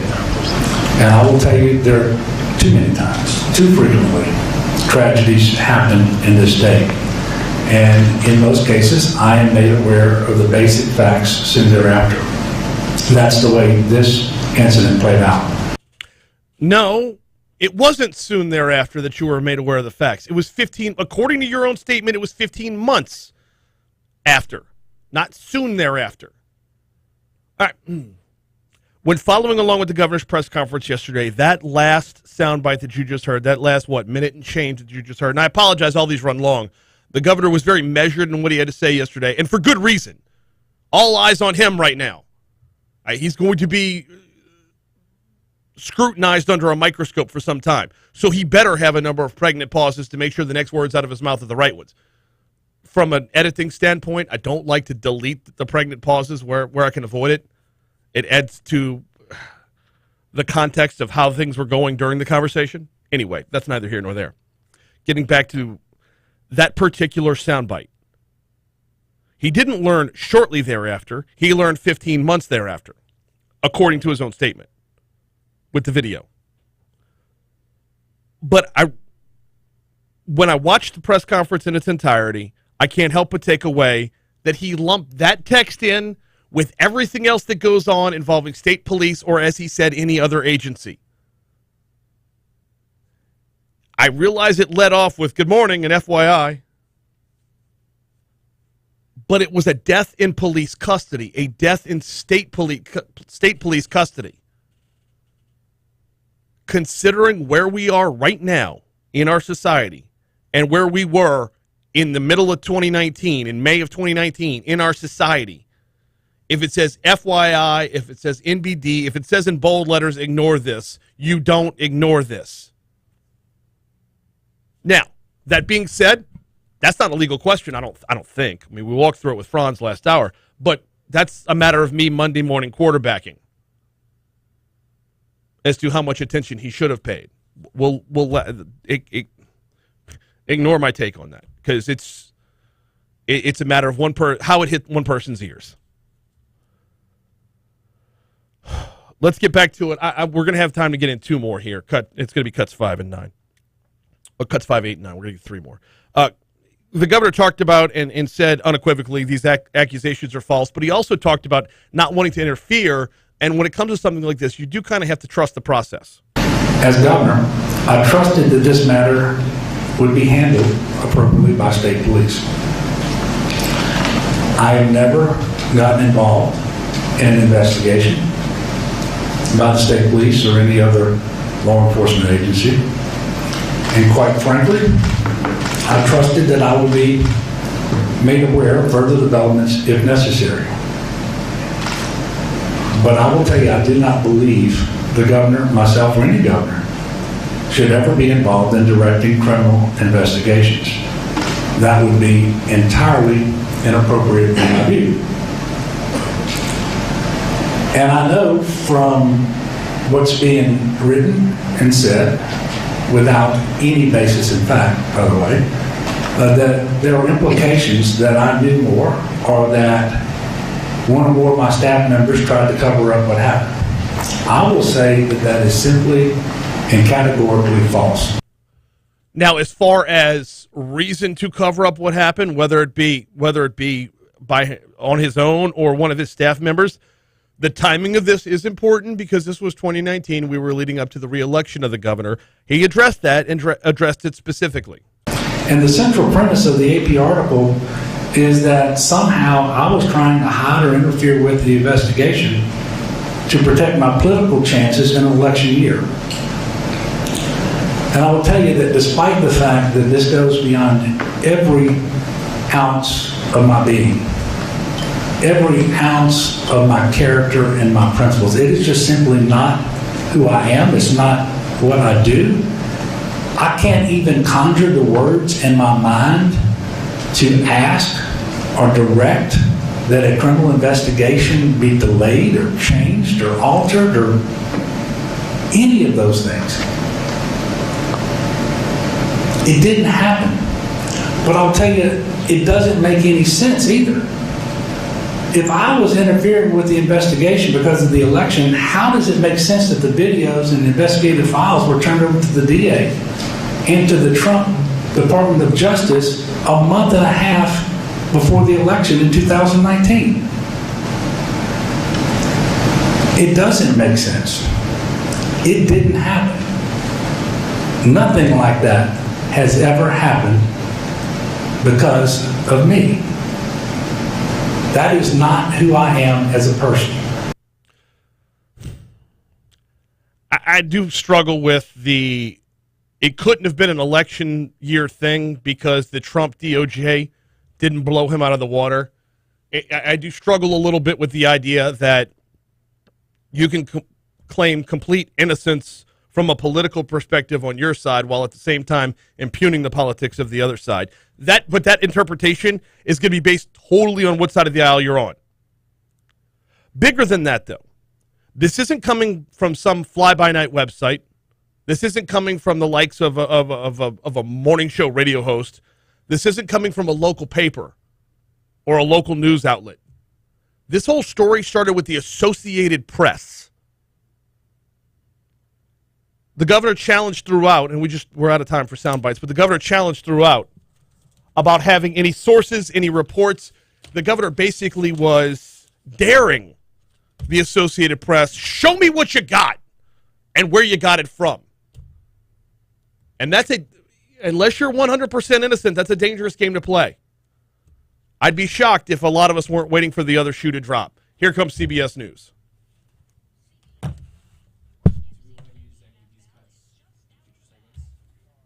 If a guest doesn't show, yeah. Last segment of the show.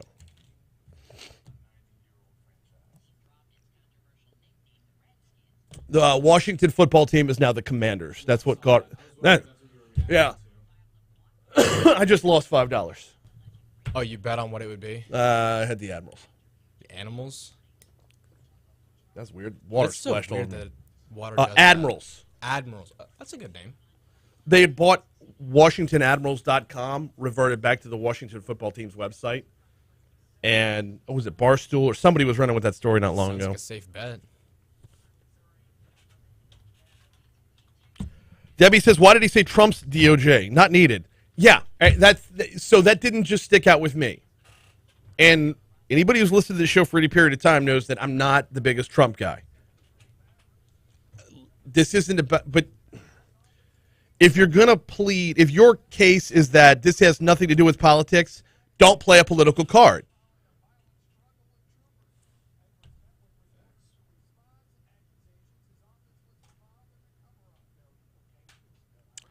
Galen says, my primary interest with these types of things, Whoopi, are centered on the gross hypocrisy when the left steps in it versus when the right steps in it. I'm with you, Galen, but is it worth your energy? Or do you just get yourself in a tizzy every single day because the same you-know-what keeps happening over and over again?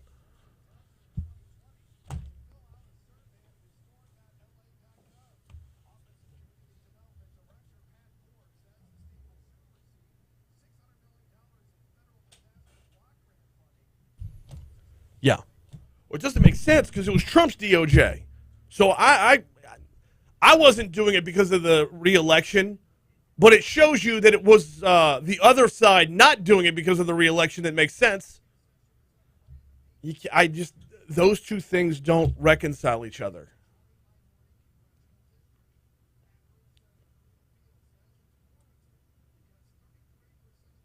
Oh, give me 60 more seconds. I got to pee.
All right. What do you make of the commander's name? What? For Washington Commanders. What do you make of it? I'm not thinking about it. I think it's a solid name. Okay.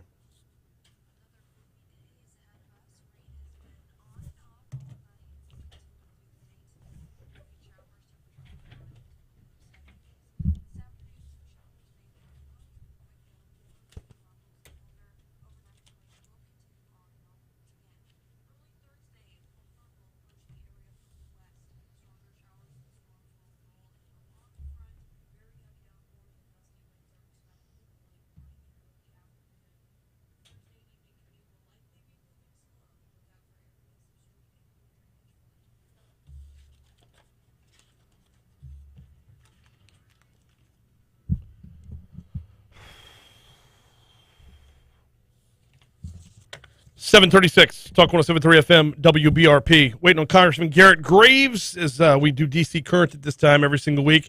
The Congressman needs to hop on board and take a little victory lap for what has been regarded as the best Washington Mardi Gras anyone's ever seen. Now, bear in mind, we had the pandemic. We were all wanting this thing, but as I understand it, it was lit. He did a great job. So we're going to talk about that. We'll also talk about the Coney River Diversion Canal and a couple of other items of note coming from the Congressman's office. So as soon as we have him on, we will talk about that. New hurricane protection for communities in Upper Barrett, major Coney flood protection milestone as well. So hopefully we'll have Congressman Garrett Graves on board in just a little bit. While we have a minute, though, let's go back to what the governor had to say. Since we're waiting, I mean, I could break down the article from WBRZ about what the congressman had to say about the Coney River Diversion Canal. Even with construction well underway, work to complete the decades-delayed Coney River Diversion Canal will likely spill into next year, according to the congressman. Since all funding was secured for the project in 2018, the project has seen delays, most recently in March of last year when the Army Corps of Engineers said work wouldn't wrap until December of 2022. Quote, I don't see a pathway to finish this thing this calendar year, Graves told WBRZ on Monday. Actually, that's the congressman calling in right now, so we will not get back to what the governor had to say yesterday. We're going to stick with that. Now, Congressman Graves has said as much on this show in the past, in that there is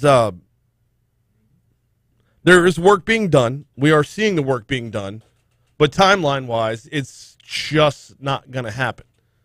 He joins us right now, Congressman Garrett Graves. Good morning, sir. How are you? Hey, Brian. Doing well. How about you? Doing all right. We're going to get into Coney Diversion Canal in just a minute, but there's no way we don't start off with you taking a victory lap over Washington Mardi Gras.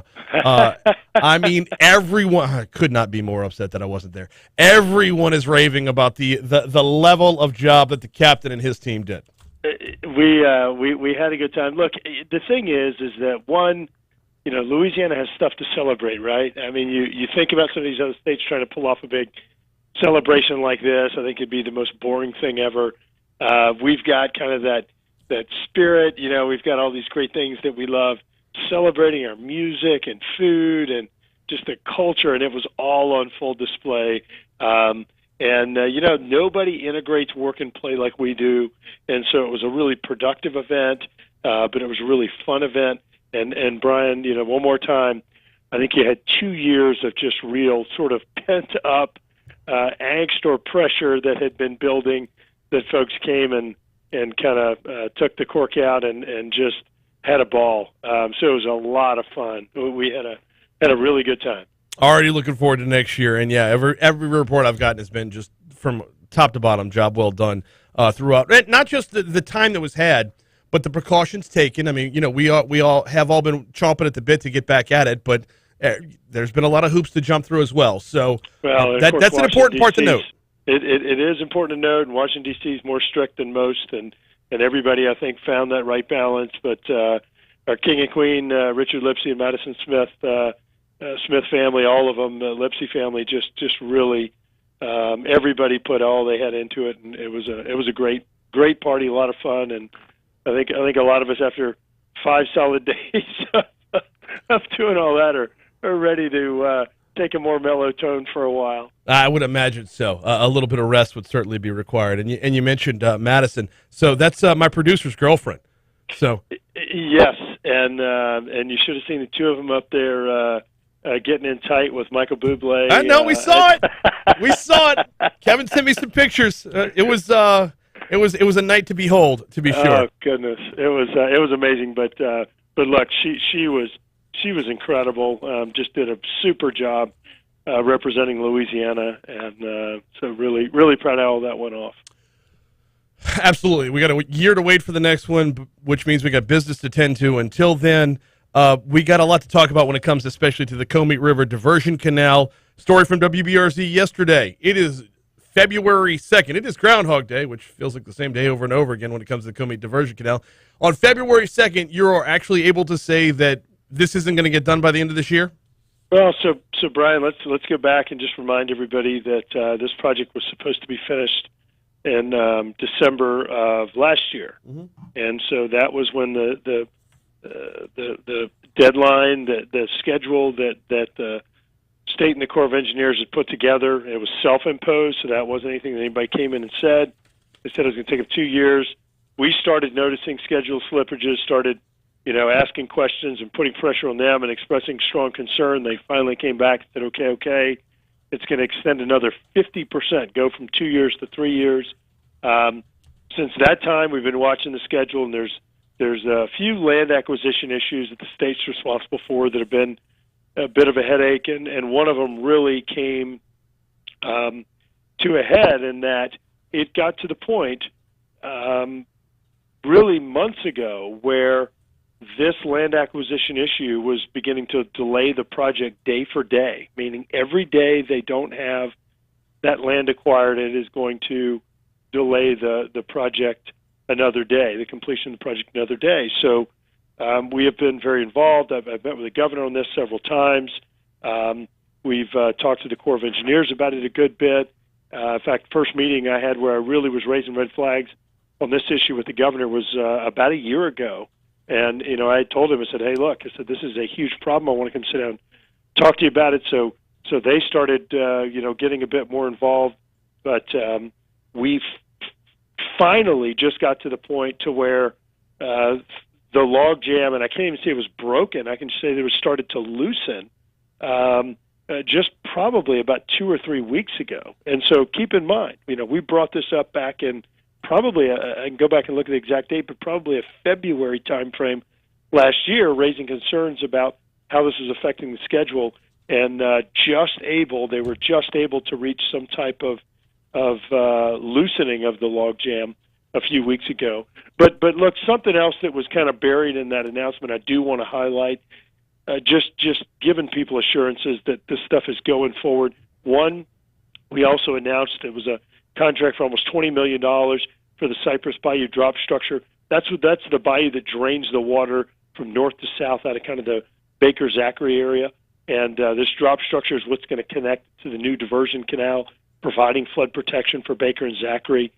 So almost $20 million being invested. That's good news. And, of course, a few weeks ago, we announced an additional $128 million for the Comeet project. That was once again coming in and taking any excuse away for this project not being finished, not being perfected, not operating exactly like it's supposed to because of some of the cost overruns they were looking at as a result of inflation, as a result of worker shortages and other things that are going on, as well as really building a little bit more bomb-proof or resilient project. Congressman Garrett Graves is our guest. Congressman, considering the timeline from when this project was first an idea to where we are today, how much does one more year make? I mean, are we at the point where it's frustrating, but sadly we all expect it? Well, look, you and I have talked about this for years, Brian. Yeah. I have never seen the Corps of Engineers hit a deadline that they set, hit a deadline that Congress established, hit a deadline in the law, ever. And I hate to say that because I do think that we're beginning to see some changes out of the Corps of Engineers. I think the leadership in their New Orleans office has gotten a lot better. So there's certainly some changes or some indication that things are going to begin moving in the right direction. But look, I want to remind you, this land acquisition issue, this one's actually not the Corps of Engineers. And and it is the major stumbling block right now. But this one's not the Corps' fault, or this one's not their, I guess, responsibility on the project. So we're pushing everybody who's got any responsibility in this thing and trying to get them to keep the foot fully on the throttle here and get this thing moving as quickly as possible. It's infuriating to see this thing moving as slow as it is. We were able to work with them and say, hey, look, if this part of the project is held up, why don't you go and build here, dig here? And so that's one decision that they made a while back that I really appreciated. They said, okay, we're not going to sort of build this thing sequentially and just, kind of dig east to west or west to east. We're going to go ahead and build whatever sections are ready in regard to real estate and other things. But, look, there were some curveballs thrown out there. There's some railroad negotiations that got really complicated.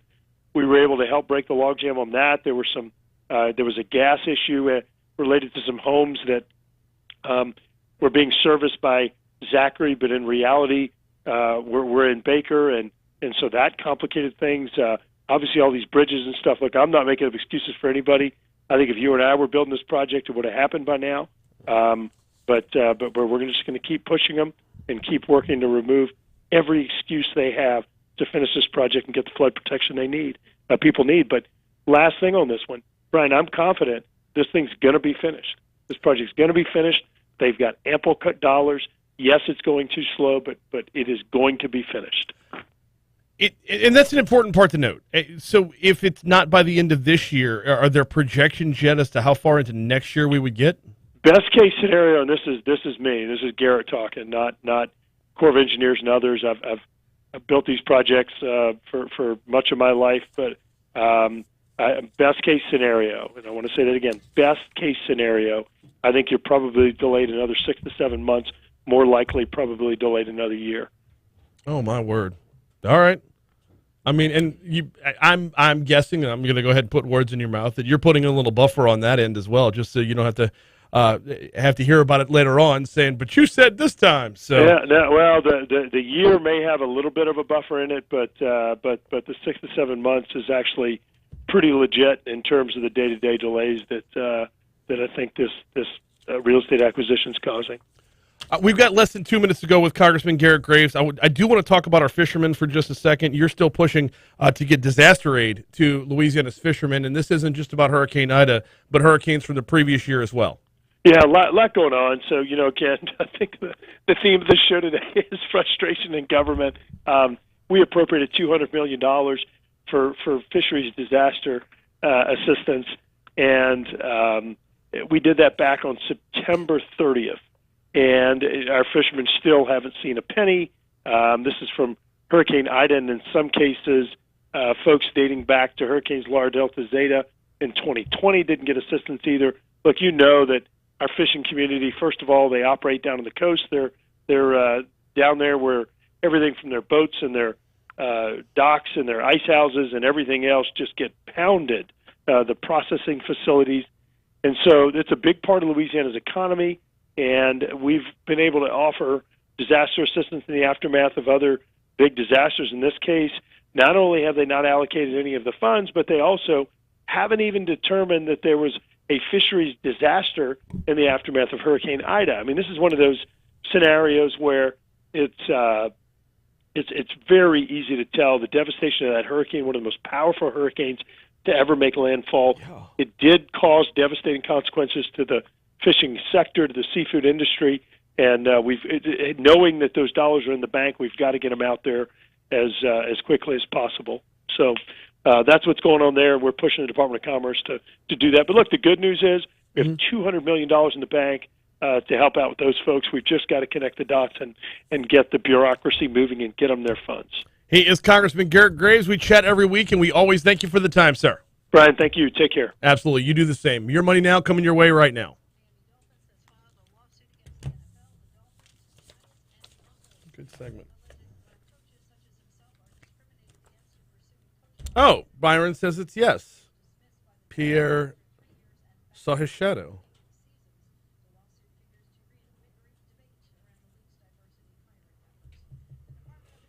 Scusi.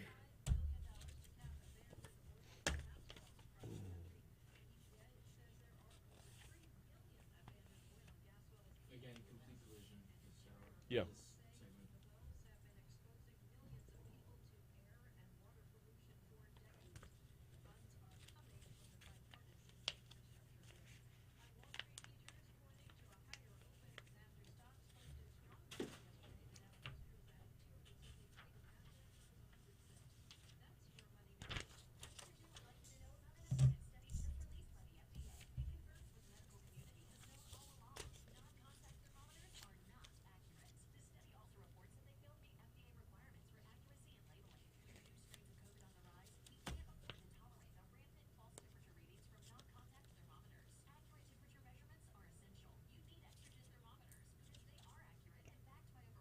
No, I forgot to mention yesterday the number of COVID patients in the hospital or patients in the hospital with COVID is back below 2,000.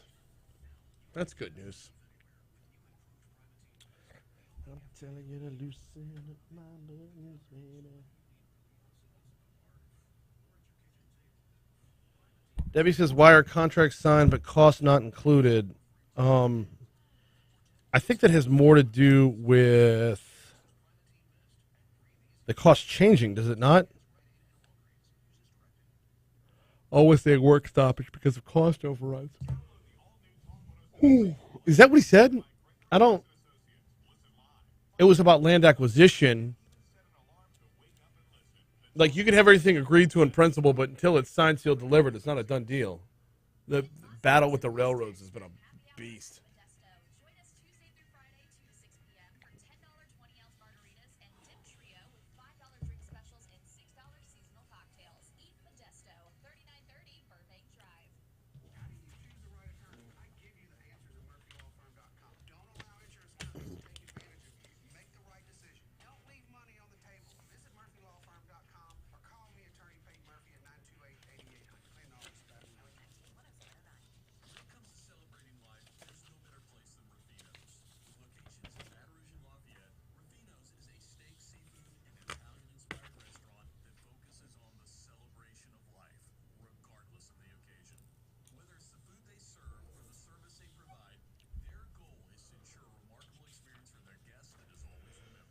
Excuse me. Sorry.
Take it outside.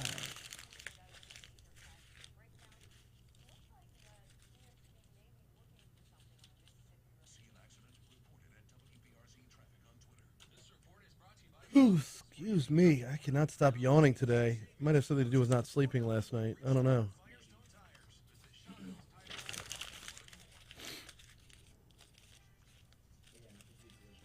You got it.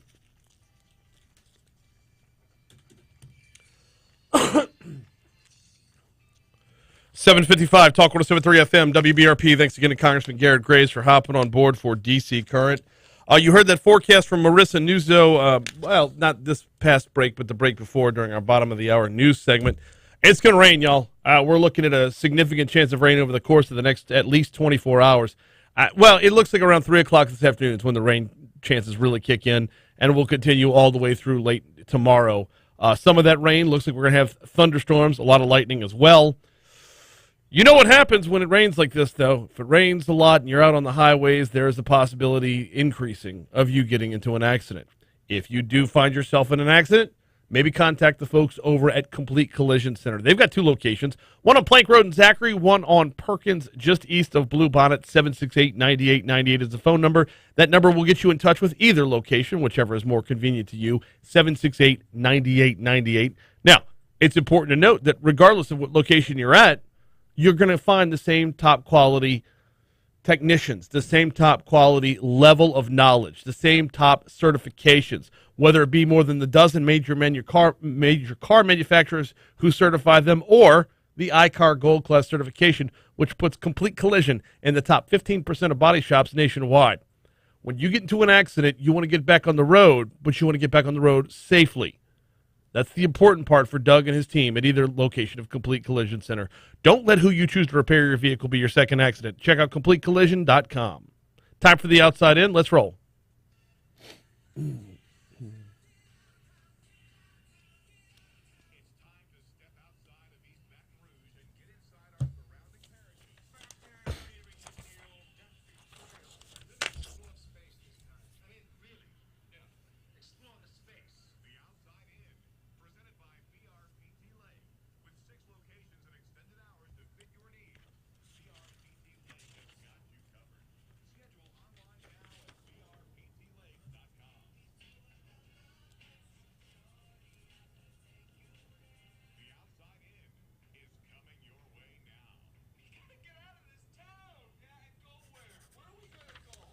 We're going to start off in Ascension Parish. A woman's body was found stuffed inside a plastic container sitting in an abandoned pickup truck over the weekend. That's according to the Ascension Parish Sheriff's Office. The office says the grisly discovery was made Friday evening on Rue de la Bois Road, a dead-end street near Bayou Narcisse Road. According to officials, someone came across the truck, was looking for valuables when he found the remains of the woman, 24-year-old Crystal Scott. On Tuesday, the department said there were no signs of trauma to the body. Investigators believe the woman died of an overdose. Her body was likely dumped there out of fear. The Sheriff's Office said Cedric Credit and Ashley Nicole Semino were last seen with Scott and Ladarius Deasy Black Alvarez, an ex-boyfriend of Scott's. They're all wanted for questioning. This remains under investigation. A high school student died in a wreck in a small Livingston Parish town Tuesday morning. The crash was reported around 8 a.m. on Highway 16 in French Settlement. Livingston Parish Sheriff's Office confirmed a 19-year-old, Emilia Sanchez, died in the crash. Our news partners at WBRZ say the victim was a senior at French Settlement High School. Over to Lafayette. Louisiana State Police have released the name of the person killed in a shooting that a Lafayette Police Department officer was involved with back on January 23rd.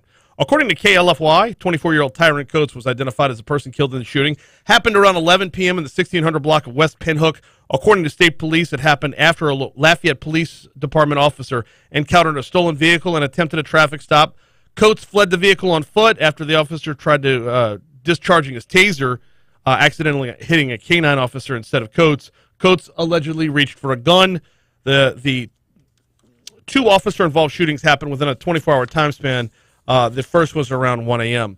Closing out in New Orleans, more threats were made to historically black colleges on Tuesday. We told you about a half a dozen HBCUs received bomb threats on Monday. Well, Tuesday, it was Xavier's turn down in New Orleans. Xavier was joined by Howard University in Washington, D.C., Morgan State in Baltimore, Kentucky State University, and Jackson State University in Jackson, Mississippi.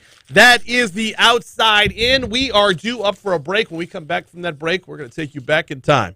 Jake's got This Day in History next on Talk 107.3.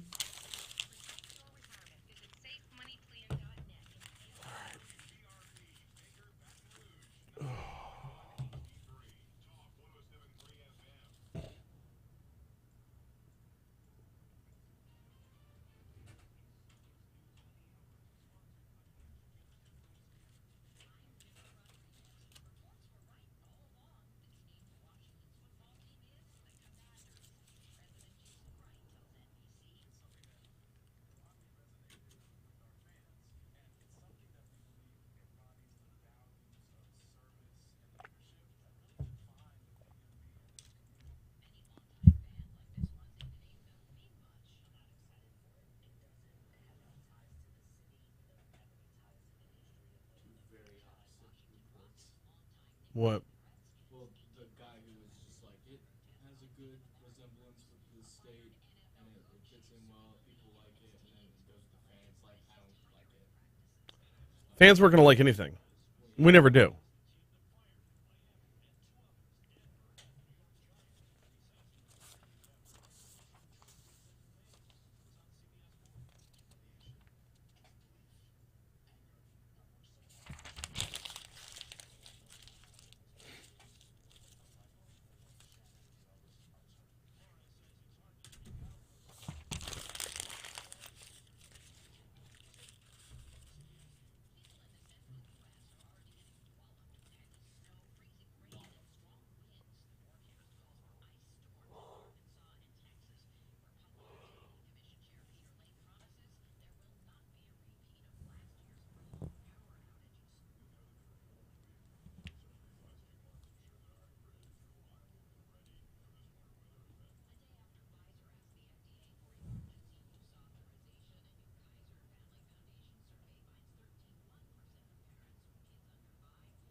Hope Ministries. You got it.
Is our next interviewees, are they coming in person?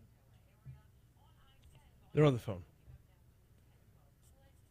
What, do they represent a company or something? Like, what should they use? A conference called Tech Next. I can give you the press release once we're done. I just need a picture for them, because I'm not just going to put one. You could put the Tech Next, TECNEXT. Put the logo for Tech Next up as the picture.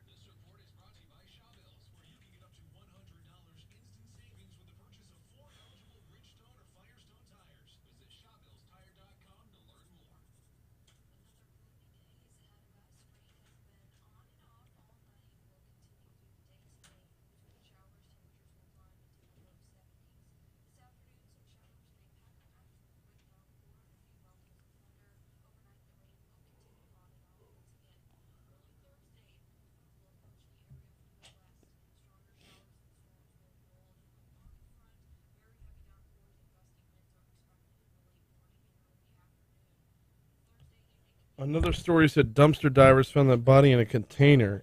I was reading from WBRC's website. .806 at Talk 107.3 FM, WBRP. Mornings with Brian Haldane rolling right along. Hour number 3 coming your way right now. Hey, are you having trouble hiring? Are you seeing a revolving door of low to middle income employees? Would you like to find a better way to handle business where you can help low to middle income employees make their way up the ladder while increasing profits? It can be done. It's been done before. You can replicate the model with Rise LA. Check out risela.biz, risela.biz. Fred Keller's the founder and chair of Cascade Engineering. Coming up in March, he's going to teach you his ways. You're not the only one involved in this workforce crisis. There are a lot of companies facing the exact same things you are. If you sign up for Rise LA, risela.biz, you can be part of this conference. It's, like I said, it's coming up in March. There's a number of smaller breakout conferences before that in February. But Fred Keller, the founder and chair of Cascade Engineering, he changed the way his company did business. Help get people off of welfare while increasing profits. These things are not mutually exclusive. You can do this as well.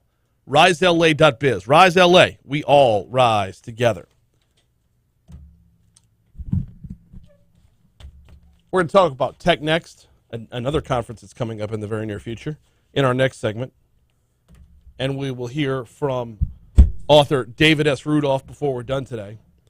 But right now, this is the part of the show where we go back in time. Jake takes us back in time with This Day in History.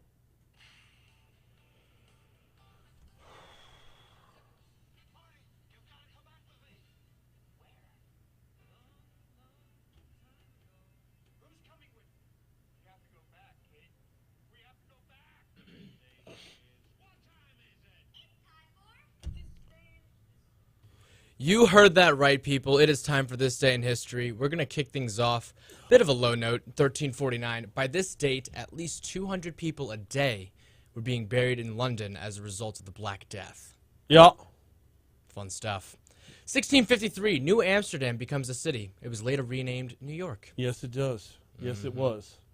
1709, British sailor Alexander Selkirk is rescued by William Dampier after being marooned on a desert island for 5 years. His story inspires Robinson Crusoe.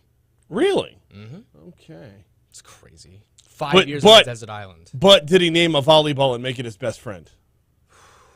I hope not. Maybe it was a coconut. Wilson!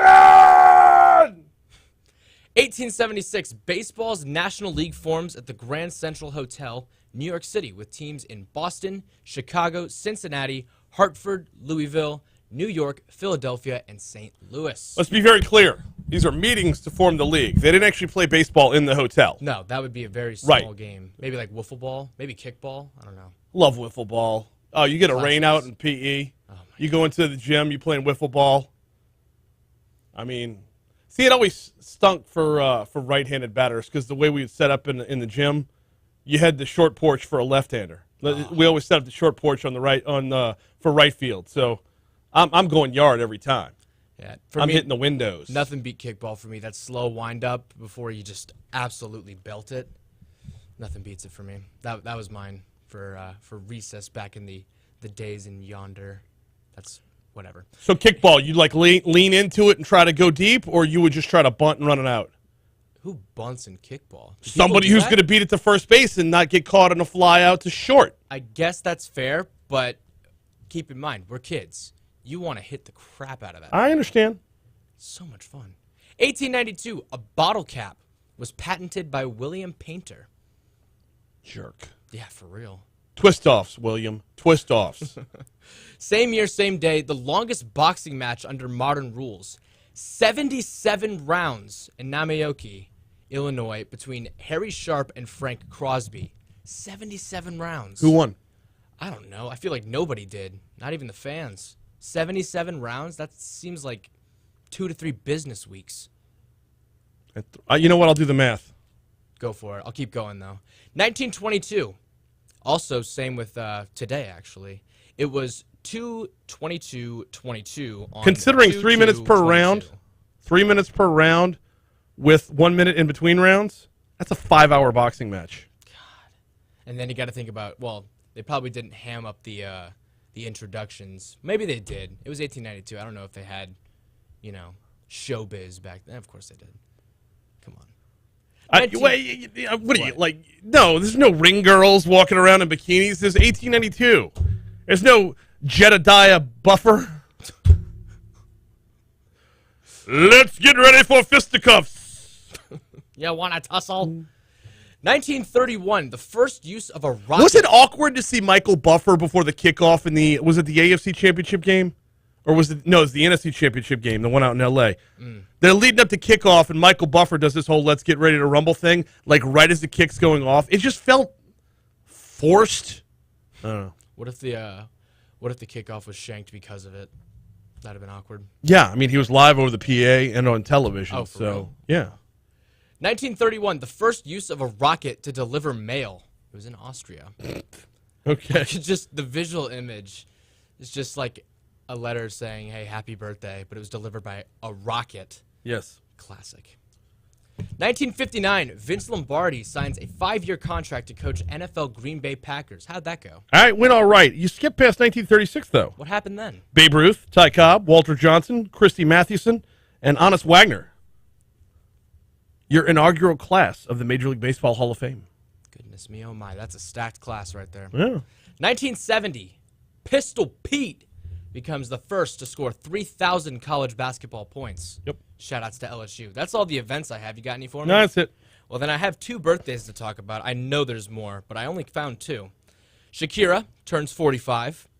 Okay. Gerard Piqué, Barcelona center back, longtime one-club man. Well, that's false. Pretty much Barcelona legend. He turns 35. And fun fact, they're married. Okay. Yeah, I think that's the first couple I have that has the same birthday. That's weird. Mm-hmm. Any birthdays for me? Yeah, but they both come from the email that I can never trust. So, yeah, I had Shakira. Mm-hmm. But, Dog the Bounty Hunter, Dwayne Chapman. Dog the Bounty Hunter turns 69 years old today. Happy birthday. You don't know who Dog the Bounty Hunter is? You shrug like you don't know who Dog the Bounty Hunter is. That's because I don't know who Doug the Bounty Hunter is. Dog the Bounty Hunter, not Doug the Bounty Hunter. That would be a terrible show. Doug the Bounty Hunter? Is it a dog? No, it's this dude with a blonde mullet.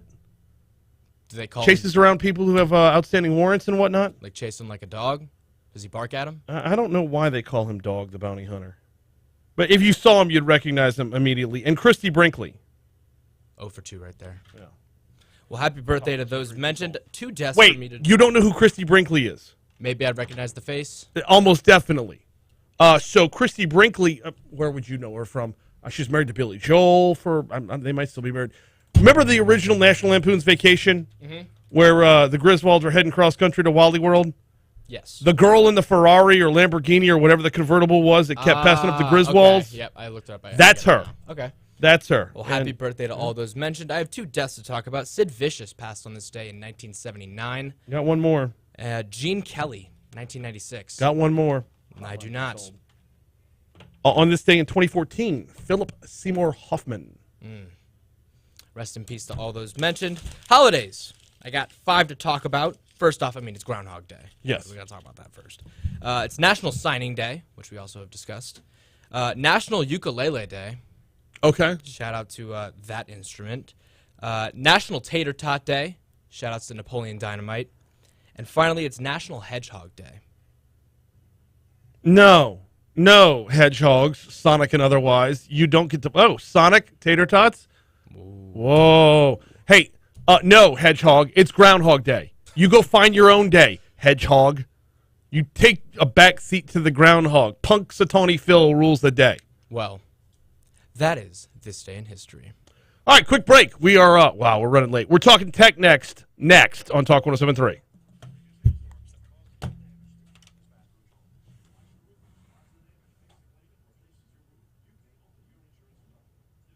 Would you make sure that those are my actual guests and not cranky people?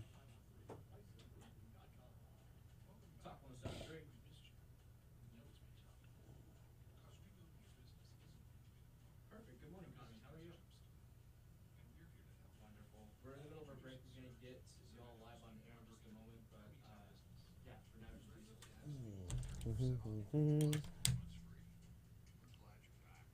107.3. Good morning, Stephanie. How are you? Wonderful. We're in the middle of our break. We're going to be live on there in a little over a minute. We'll get back on, okay? Make the right decision. Don't leave money on the table. Visit MurphyLawFirm.com or call me, attorney Pete Murphy at 928-8800. Paying all this back. Now, your WBRZ traffic updates from Ashley Fouché. Free is still out of service this morning with foggy conditions there. No major issues elsewhere. All lanes are open around the 10-12 split. After issues coming up with the shoulder, so that's clear. It's called a Florida. 33 minutes to the split. So we still have a couple of pockets, especially around Denham Spring and around O'Neill towards the Shenandoah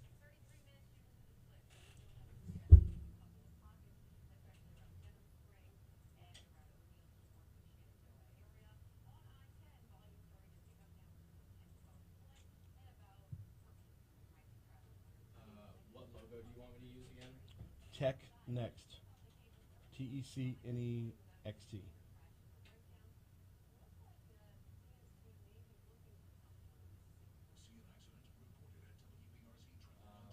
This report is brought to you by Chabels, where you can get up to $100 TECHNEXT. for eligible Bridgestone or Firestone tires. Visit ChabelsTire.com. ExxonMobil presents Tech Next here.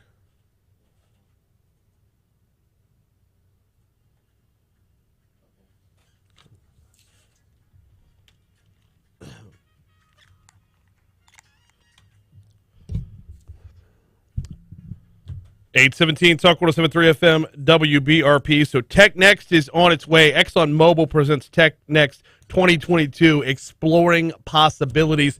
Joining us now to talk about this is Stephanie Cargile and Connie Fabre. And while you're still on hold, before I punch you up on the air, if I accidentally hang up on you, please call right back because I screw this up just about every time. Stephanie and Connie, good morning. Welcome to Talk 107.3. How are you both? Good morning. I'm great. Good morning. Doing well this morning. I didn't hang up on anybody. See, there's small victories in life. I love them. I love them. All right. So, where do we need to dive in here? Let's start off by just a brief description of what Tech Next actually is. All right. Well, Tech Next is a conference which has been developed by a partnership of ExxonMobil, the Greater Baton Rouge Industry Alliance, and the Baton Rouge Area Chamber. We held our first conference in 2019, and the goal of the conference is to bring together local industry plants and local IT providers, or I think it's a lot more than IT nowadays. So we want the local folks to be able to connect to industry plants and be able to work with our plants who are looking at the next generation, the most high-tech things in order to operate these plants. When it comes to technology and operating plants, I think a lot of us on the outside looking in just kind of get lost in the wash. This isn't a matter of, dudes in hard hats. Where we're at right now with ExxonMobil and throughout the Greater Baton Rouge Industry Alliance and everybody that would fall under their umbrella, we're in a completely different world versus where we were, say, 20 years ago, correct? That's very true, and I can share, just from ExxonMobil's standpoint, we are increasingly using technology in virtually everything that we do here in the manufacturing industry. And really the beginnings of this concept of bringing together the IT sector with our petrochemical and refining industry started in 2019 timeframe when we were constructing our polypropylene project. That project used virtual reality training. We used modules. We basically built that whole new facility in a virtual reality realm before we actually constructed those units and made all of the important big construction lifts. And all of our new employees that were hired were trained using virtual reality. So it's really using that technology to provide those real-life experiences, to make sure folks are safe and to make sure that they begin working on new units with new equipment with all the real-life knowledge, right, in a virtual world. How close can virtual reality get to reality? Because, I mean, there's a lot at stake once it's game time and you're playing with live ammunition. How close can we get to the actual thing? You can get really close. And virtual reality has the ability to evoke emotion, to help people remember experiences in that virtual reality world. And as far as construction goes and really planning out the space of units and equipment, you can get right on spec. And so really, really nice tool. And we were only able to do that through the use of local Louisiana IT firms. And so these were firms that were working, in entertainment, in gaming software, and now they have these great opportunities in the industrial space, which is the whole purpose of this conference. Which brings us right around to the opportunities are clearly there, but the translation between the two fields, that's where the conference comes in. That's where your keynote speakers come in. That's where your Tech Talks, similar to TED Talks, come in as well. So what can folks expect when they're going to Tech Next? Folks can expect to hear from some amazing keynote speakers. One is Andrew Bruce, the CEO of Data Gumbo, Art Powers, with Global Emergency Response Readiness Advisor, who is with ExxonMobil, Christophe Romatier, the Senior Director of Honeywell Connected Technology, and Rishi Vaish, the CTO and VP at IBM AI Applications. And then we have quite a few others who will be giving short talks. So it's all about just the latest. So we really would like to encourage people to go to the website, tech-next.org, and register today. Tech-next.org. Sorry. Tech, T-E-C, not T-E-C-H, correct? That's right. Tech-next.org. Go to the website, check them out there, and you'll find out all about the Tech Talks as well as the keynote speakers. Tech Next had to take the year off for COVID, as did everything else, if I'm not mistaken. What year is this for y'all, and how much goes into the planning behind it? This is the second year that we're having the conference, and we did have to take off a year last year. And so it definitely takes several months, at least 6 months of planning and trying to locate speakers. So, but a lot of partners are at the table, a lot of great folks giving wonderful ideas. So we have a wonderful lineup of speakers and information that almost anyone who's interested in the newest technologies can benefit from.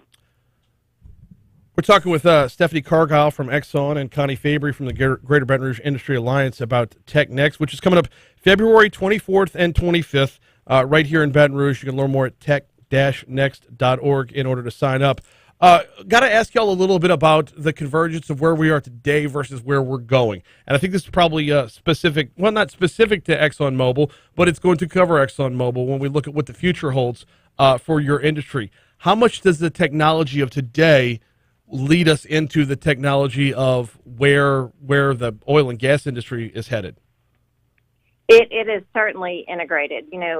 We met this week with LSU's President Tate, and it was amazing to hear him talk about the university's strategic focus. And in every area of focus for the university had a technology component. And I think that's true of all industry today. Mm-hmm. Certainly when you look at very complex plants and our industry and the changes that it will be undergoing with the energy transition, technology is going to play a huge role. And so that means everything from cybersecurity to managing massive amounts of data, putting that data on cell phones or handheld devices or even embedded into hard hats, robotics, using robotic tools to go out and do the, air monitoring or to scope out units or pipelines, using that augmented and virtual reality to train folks. So it's really embedding technology into all that we do.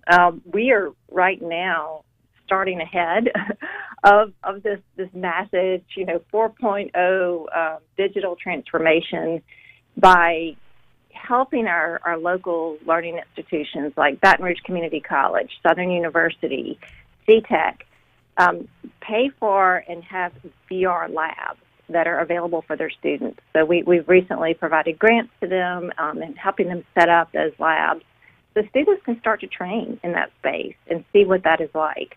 And, of course, our students love it, right? This is the generation that really enjoys that technology, and that's where they thrive. Okay, I'm glad you went there because that's where I was actually going next is who is the conference right for. Obviously, students that are fresh out of college or on their way out of college, things like AI, things like virtual reality, things like robotics are probably on the front of their minds. But But for someone who's been in the industry for years and is looking to keep up, how adaptable is it to, I hate to use this phrase, but how adaptable is Tech Next to teaching an old dog new tricks? I think it's a great opportunity for anyone at any stage in their career. And some of the technology will be demonstrated right there, at the conference. So I know ExxonMobil's bringing some really cool things. It'll be a surprise from our digital lab in Houston, but folks will get to experience it and have that hands-on, little test there of some of this technology. And I think mid-career or later career adults will find that it's pretty darn fun. How much of this conference, how much of Tech Next is about matchmaking between employers and employees, and how much is about education? I mean, are we talking 50-50 split here, or is it more on the leaning on the tech talk side? Is it more on the education end? Oh, I would say it's probably 50-50. Definitely a big purpose of the conference is to bring together the tech sector here locally together with the industrial plants. And so there is a heavy focus on networking. There's a good bit of time built into the conference for networking. And so I would say, about 50-50 is a good split. Looking back at the last Tech Next conference, what were your takeaways from that one? How did it play out versus how you envisioned it, and how did that play into setting up for this one? Well, I can share, just from a company's experience, there was so much excitement in the room to watch the, local Louisiana or, Texas, Mississippi IT firms realize that they had new partners with some of our industry here in the state. And that kind of light bulb moment going off and that connection between IT and industry was made right there. And I know for a fact, from ExxonMobil's standpoint, we have made some great business partnerships with local IT firms. And so, to me, that is just such a benefit to everyone for this conference. And how do you maximize on that to take greater advantage of it this time around? Well, Connie can speak a little bit. She's been involved with the planning, but I can tell you that we allow in 2019 as much time as possible for networking. So these tech talks are designed to be short, very relevant, on point, with lots of demonstration, and then there is time for folks to talk and visit. And, that is really a huge purpose of the conference. tech-next.org is the website. Registration, I believe, is open until February 18th. The conference itself going to be happening later on in the month, February 24th and 25th. Stephanie Cargile and Connie Fabre, thank you all so much for hopping on board today. I appreciate it. Absolutely. Yes, thank you both. I greatly appreciate it. It's going to be fun. It's going to be one of those ones that we've missed out on in recent years, and this is one of those ones where we have the opportunity to share. Baton Rouge has the opportunity to share what Baton Rouge has learned, adapted to, and can move into the future with.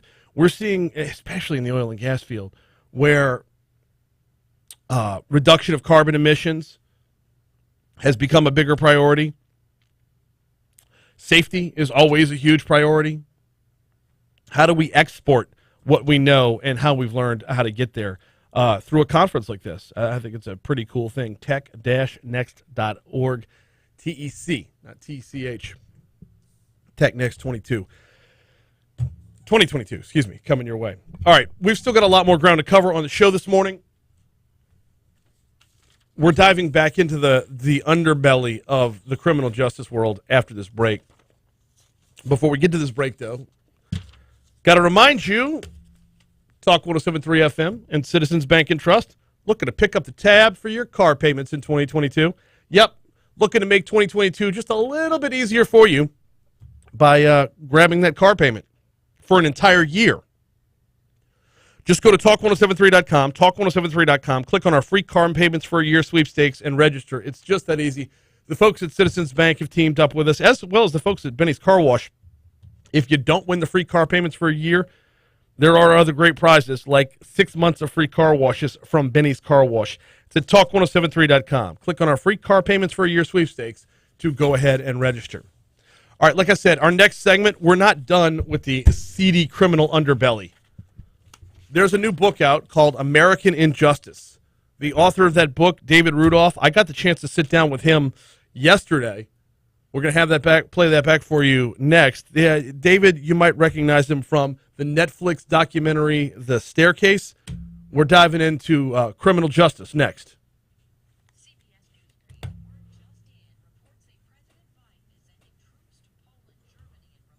Was that link any help? Okay.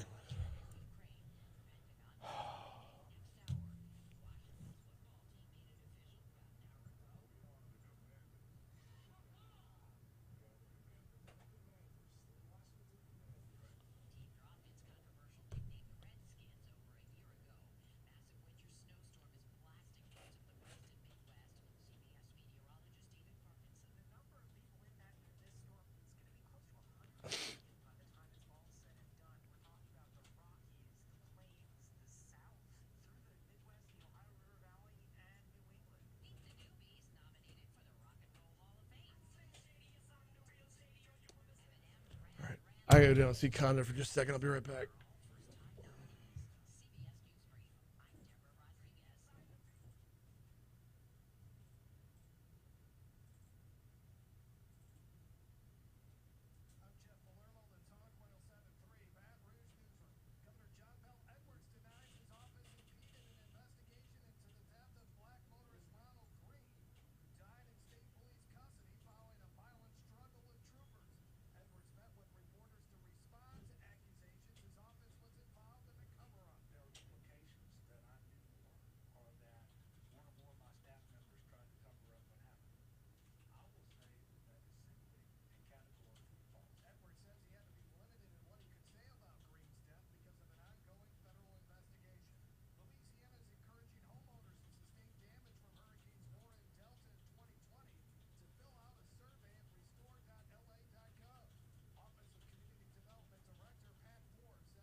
Well, gonna have to try again later. He's doing a bit.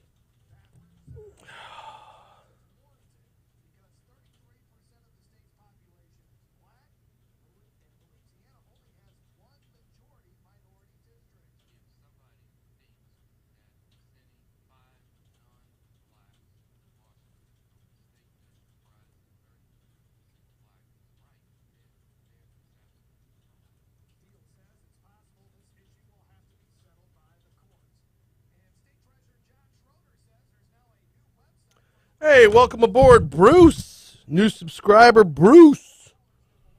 What's happening, dude? Sound off.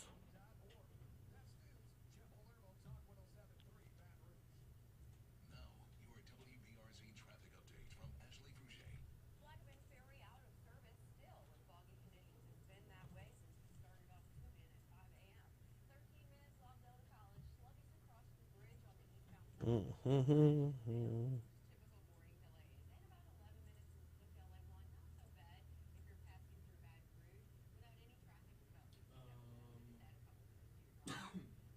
did hope already. There are no live reads left listed. Okay. But I think you have to do the. Baton Rouge Mattress is going to take a month off, and they'll cycle back in next month. That's another story we're working on. And then the one that you're supposed to do 2 of, you've only done 1 so far. I'm supposed to do 2 of them every day? It was yesterday to start off, because the buy started on Monday, but the announcement wasn't until Tuesday. So.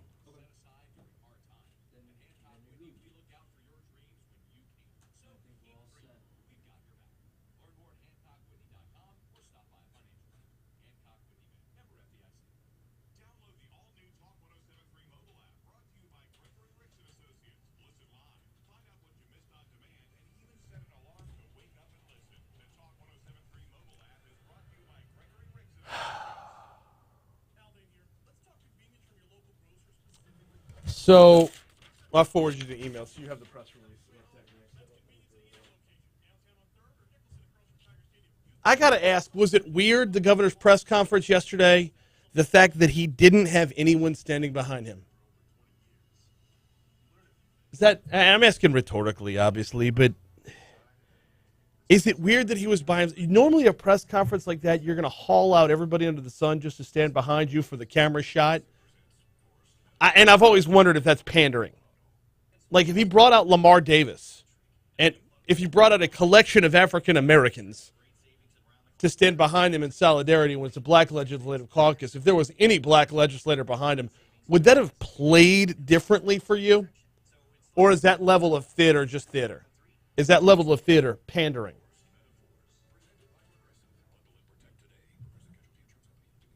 Oh, we're going to dive right into this one, so.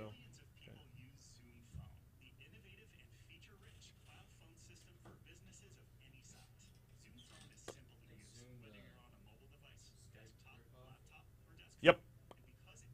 I think so. Well, if you're diving right in, I'm going to try Rich one more time.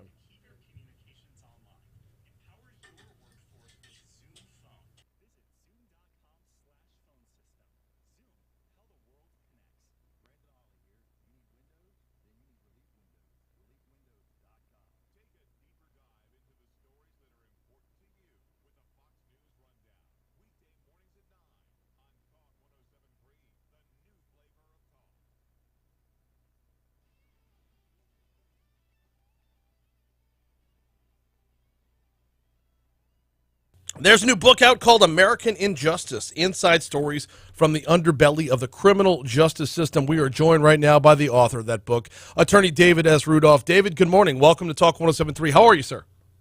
Good. Thank you for having me. I appreciate it. No, glad to have you on here and glad to be talking about this because this book brings a lot of stuff to light that I don't know we talk about on a frequent enough basis. Let's start off with the basics. Tell us all about American Injustice and what inspired you to write it. Well, what inspired me to write it was the work I've been doing really my whole career, but particularly in the last 15 years, representing people who have been wrongfully convicted and then exonerated. And looking at those cases in particular, certain themes and reasons became pretty clear to me.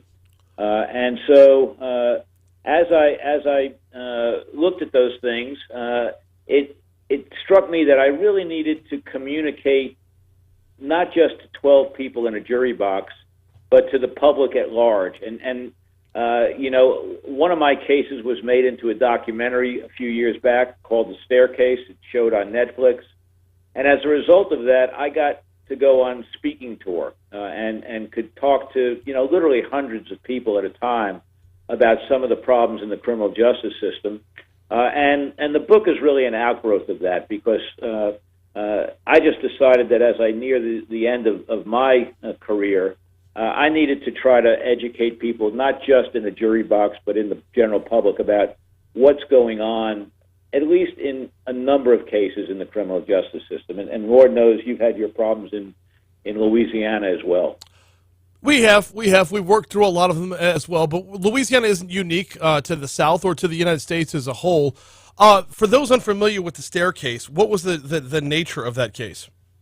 Well, it was a case in which a man was accused of murdering his wife. He was a prominent author, and the issue in that case was there a murder or was it an accident? And the entire case turned on blood spatter evidence, which was completely made up by the prosecution's witness, but it took us 8 years before we could prove that witness had committed perjury. The judge finally found that he committed perjury. Our client was released after serving 8 years, and it was a turning point for me in the sense that it really drove home to me the problem of wrongful convictions. Let's talk about that problem of wrongful convictions. There are a number of reasons that we end up with wrongful convictions. What are the few of the things that you've found that lead us down this path? Well, there's a basic flaw, a basic reason, and that is confirmation bias. You know, tunnel vision. The police come upon a scene, they come to a theory about what happened or who did it. and then the rest of the investigation is designed to simply prove their theory. And so they ignore evidence that's inconsistent with their theory, and they focus in on evidence that supports their theory. And that's tunnel vision. It's called confirmation bias. We all suffer from it whenever we form a theory in our own minds about anything. We then tend to disregard or discount evidence or facts that are inconsistent, just human nature. When it happens in the criminal justice system, though, you end up with wrongful convictions. So, for example, in the staircase, the police came to the scene. There was a lot of blood, and they immediately assumed that my client had murdered his wife. And there was really no evidence of that. And so they brought in a blood spatter expert from the state crime lab who testified at length about how he could determine from the blood and the spatter that my client had beaten his wife to death. It was totally fabricated, as the judge ultimately found, but it resulted in him doing 8 years in prison. That's the kind of thing that happens. Sometimes it's a false confession that gets coerced out of somebody. Sometimes it's false forensic evidence. Sometimes it's police planting evidence. Sometimes it's identification procedures that are suggestive that result in the wrong person being identified. There are various ways in which it plays out. Sometimes it's snitches who are jailhouse informants who, in essence, are rewarded for their testimony against a person. There's various ways it plays out, but at the bottom of all of it is the problem of tunnel vision and confirmation bias. So with tunnel vision and confirmation bias, how much of it has, how do I ask this the right way, motive behind it, and how much of it is just, there's a level of confirmation bias that's just general and inherent. Like, none of it's right, but how much of it do you believe has deeper motive behind it? I actually think very little of it has evil motives. I think I've maybe come across one case, maybe two, where I thought the police had intentionally set up, framed an innocent person. Most of the time, they believe they've got the right person, and they're simply trying to prove it in the absence of evidence that they believe is going to allow the perpetrator, to get off. That's the vast majority of these cases. There's a term for it that's known as noble cause corruption. It's sort of the ends justify the means. We're going to make sure that this murderer or rapist doesn't get off, and so we're going to come in with some forensic evidence that may not really be grounded in science, or we're going to put pressure on this person to make statements that are going to end up being admissions against him in court, or whatever. So the truth of the matter is that most of the time, these are cases where the police believe they're doing the right thing. It just turns out that they're wrong. And police, and particularly detectives and prosecutors, need to understand that confirmation bias is a real thing that they need to be aware of, and they actually need to be trained to avoid. The staircase is just one of the stories that's in American Injustice. I assume this is a compilation of a number of cases from over your career. What else can we expect from the book? Well, and let me be clear, this is not David Rudolph is a great lawyer book by any means, because a lot of these cases are heartbreaking. Right. And it's not just my cases. I use my cases to some extent. I use other cases as well to illustrate the points. And so I think what you can expect from the book are stories about real people who have been wrongfully convicted, where the actual perpetrator has gotten away with it, which people don't really focus on very much, and where the effect of the wrongful conviction is immense and just overwhelming for the person who is subjected to it.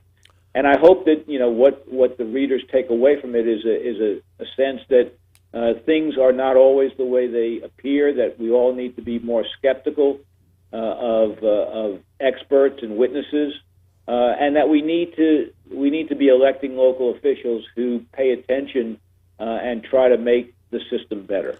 Last one before I get you out of here. Are we on the right path to reducing wrongful convictions? Is technology taking us in the right direction? I wish I could say yes. I think DNA evidence certainly has taken us in that direction, but I think a lot of the other evidence that has been masquerading as science has taken us the wrong way. Our system values finality over truth.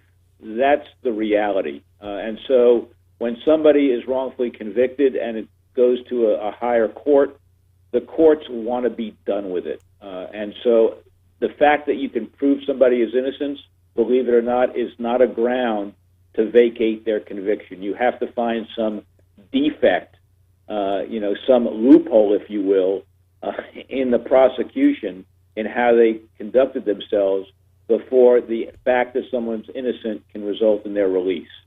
That's a real problem. So much more conversation to be had, but he's got to roll out. David S. Rudolph, author of American Injustice. Thank you so much for the time this morning. Thank you for having me. I appreciate it. Now, I appreciate having him on. That will be available on demand at talk1073.com shortly after the show is over with this morning. I got the chance to catch up with David yesterday. American Injustice, the inside stories from the underbelly of the criminal justice system is the full title of the book. Staircase with the Netflix documentary. I'm guessing there's probably going to be more on the staircase in the near future. Interestingly enough, though, that he wants to talk about racism and confirmation bias and all that other stuff, but the biggest story out of his book was about a white dude. The conversation of systemic racism is also interesting as well. If for no other reason than, and I asked David this question specifically and got the exact answer that I thought I was going to be looking for. When talking about confirmation bias and playing the card of their systemic racism, especially within law enforcement, and this is going to bring us back around to Ronald Greene shortly. But when you juxtapose those two things, I asked David, a criminal defense attorney who believes that too many people are wrongly convicted, I asked him specifically, is this something that's intentional, that's built into the system, or is this something that just confirmation bias happens from time to time? Well, if it happens from time to time, that makes it more coincidental and less systemic, does it not? I say I'm going to bring this back around to Ronald Greene because, well, we played a lot of the governor's comments from his press conference yesterday involving the Ronald Greene case. Do you look at this as the result of what happened to Ronald Greene had something to do with the system or had something to do with a few cops who took matters into their own hands? And beyond that, when this breaks down to the Black Legislative Caucus and the governor, someone's going to have to ask the question, did Ronald Greene's death and look, I don't know the answer to the question. Did Ronald Greene's death have more to do with his race or more to do with the fact that he led state police on a 110-mile-per-hour chase through multiple parishes and then wanted to fight after he got into a crash? That's not exonerating anybody involved in his death by no stretch of the imagination. It's not a take. It's not a stance. It's a question.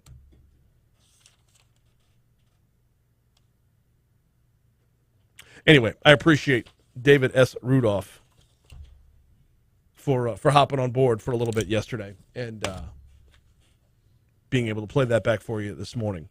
All right, we got to take a quick break. We got to check your money now. We're not done with the show just yet. I have not even talked about Senator Cassidy bringing home some dollars for orphaned oil wells.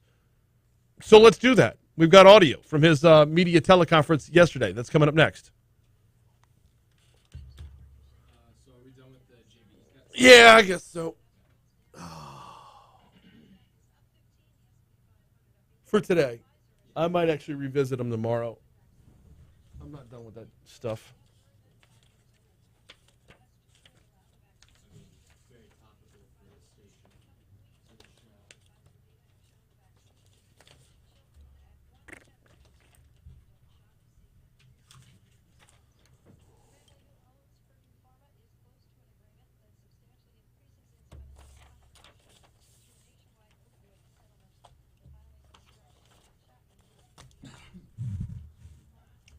Bruce says there's a transmitter on low power this morning. Signal is weak in Central where it should be strong from the North Sherwood site. First of all, shout out to you for knowing where the North Sherwood site's at.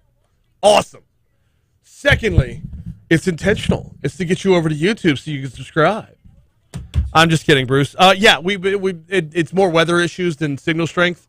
Our engineers are on it right now just to make sure everything is up to speed. Jake, my producer, will tell you when he walked in this morning, we had alarms going off from different sensors and whatnot. So there's a work in progress. I don't know what the actual issue is. On my drive in this morning, on my drive in this morning, which is a little bit later today than normal, I was listening to America in the morning and heard a lot of static. I live in Sherwood Forest, and obviously we're located downtown. Normally, we're clear as a bell. Hey, Bo! Our engineer's walking by. Do we know what the thing was with the sensors this morning?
Bruce says thanks, and it did push me to YouTube. No, so Bo explained it. The weather is exacerbating a current problem that we've been working on for some time. That's the shortest answer I can give you. Today's weather, with not just the rain, but the temperature changes that are on the way, is exacerbating a problem that we've been working on for some time. On a normal day, it sounds fine. But Mother Nature's trying to get you to subscribe to YouTube. Yes.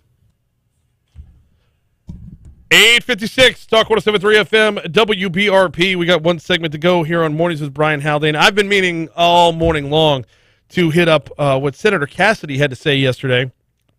Press release from his office, followed by a teleconference, which I was able to dial in on. Senator Bill Cassidy announced the U.S. Department of Interior is going to allocate $47 million in change to Phase 1 formula funding and initial grants from the Bipartisan Infrastructure Investment and Jobs Act to plug and restore orphaned oil and gas wells. He addressed this in yesterday's news conference. Cut one. More money coming to Louisiana from the Bipartisan Infrastructure Bill. Yesterday, it was announced that our state will receive $111.5 million to plug and restore abandoned oil and gas wells. There's also a $1.5 billion in the state performance grant program that Louisiana could also receive for this purpose, or a portion of it. And I've heard from communities across Louisiana, from Caddo down to St. Mary's, about the environmental and safety hazards of orphan wells. I spoke to State Senator Brett Alon a year ago, and he spoke about this. That's why I made it a priority to include it in the Bipartisan Infrastructure Bill. The $47 million I talked about is from the most recent Infrastructure Act. The 111 is the total tab. Now, a question that might come to your mind is, orphaned wells, why aren't the oil companies that had the wells paying for capping them and taking care of them after the fact? Why does that fall back on taxpayers? Well, the senator said it's a little bit, if you'll pardon the pun, deeper than that. There are many reasons why you want to have a dual approach. If the oil company still owns it, they should cap it. But some of the oil companies that own those wells are now out of business. Sometimes the ownership has passed through multiple hands, and the person who owned it last cannot be found, perhaps even died. And so there is a whole group of these wells which are orphaned, in which there is no clearly established a line of ownership, and therefore no one to go back to and say you must pay for it. There's a state program to address, but it's underfunded, and the funding is not going to catch up with the over 4,000 wells that we have to cap. So this is a way to get there quickly. 4,600 and change is the actual number. And would you believe we're nowhere near the most in the country? I mean, we always think of oil and gas as kind of our bread and butter, right? Well, at 4,601, according to some numbers, 4,605, according to the U.S. Department of the Interior, we don't have nearly what the number one state for oil and gas wells, orphaned oil and gas wells, has. Care to take a guess? Who's number one in the country with the most orphaned? That's orphan wells, not Orson Welles. We're not talking about Citizen Kane. The number one orphaned wells in the country? Pennsylvania. Just under 28,000, 27,991. That's going to do it for us. Everything's going to be available on demand at talk1073.com shortly. We got Patty G coming your way tomorrow. We've got Crime Stoppers coming your way tomorrow, and a whole lot more. Up next, the Fox News Rundown. All right, y'all. I got to skedaddle. I've got to go write an introduction for, I'm introducing the guest speaker at the Rotary Club today. The guest speaker is Jim Engster. And I wrote out his introduction, and I read it, and I thought to myself, I hate myself and everything I do. So I've got to go redo it. Fortunately, I didn't delete it all. I just don't like it. Engster is an absolute legend. We poke fun every once in a while, but your boy's a legend. So I got to make sure I do this right. We'll see you tomorrow. Later.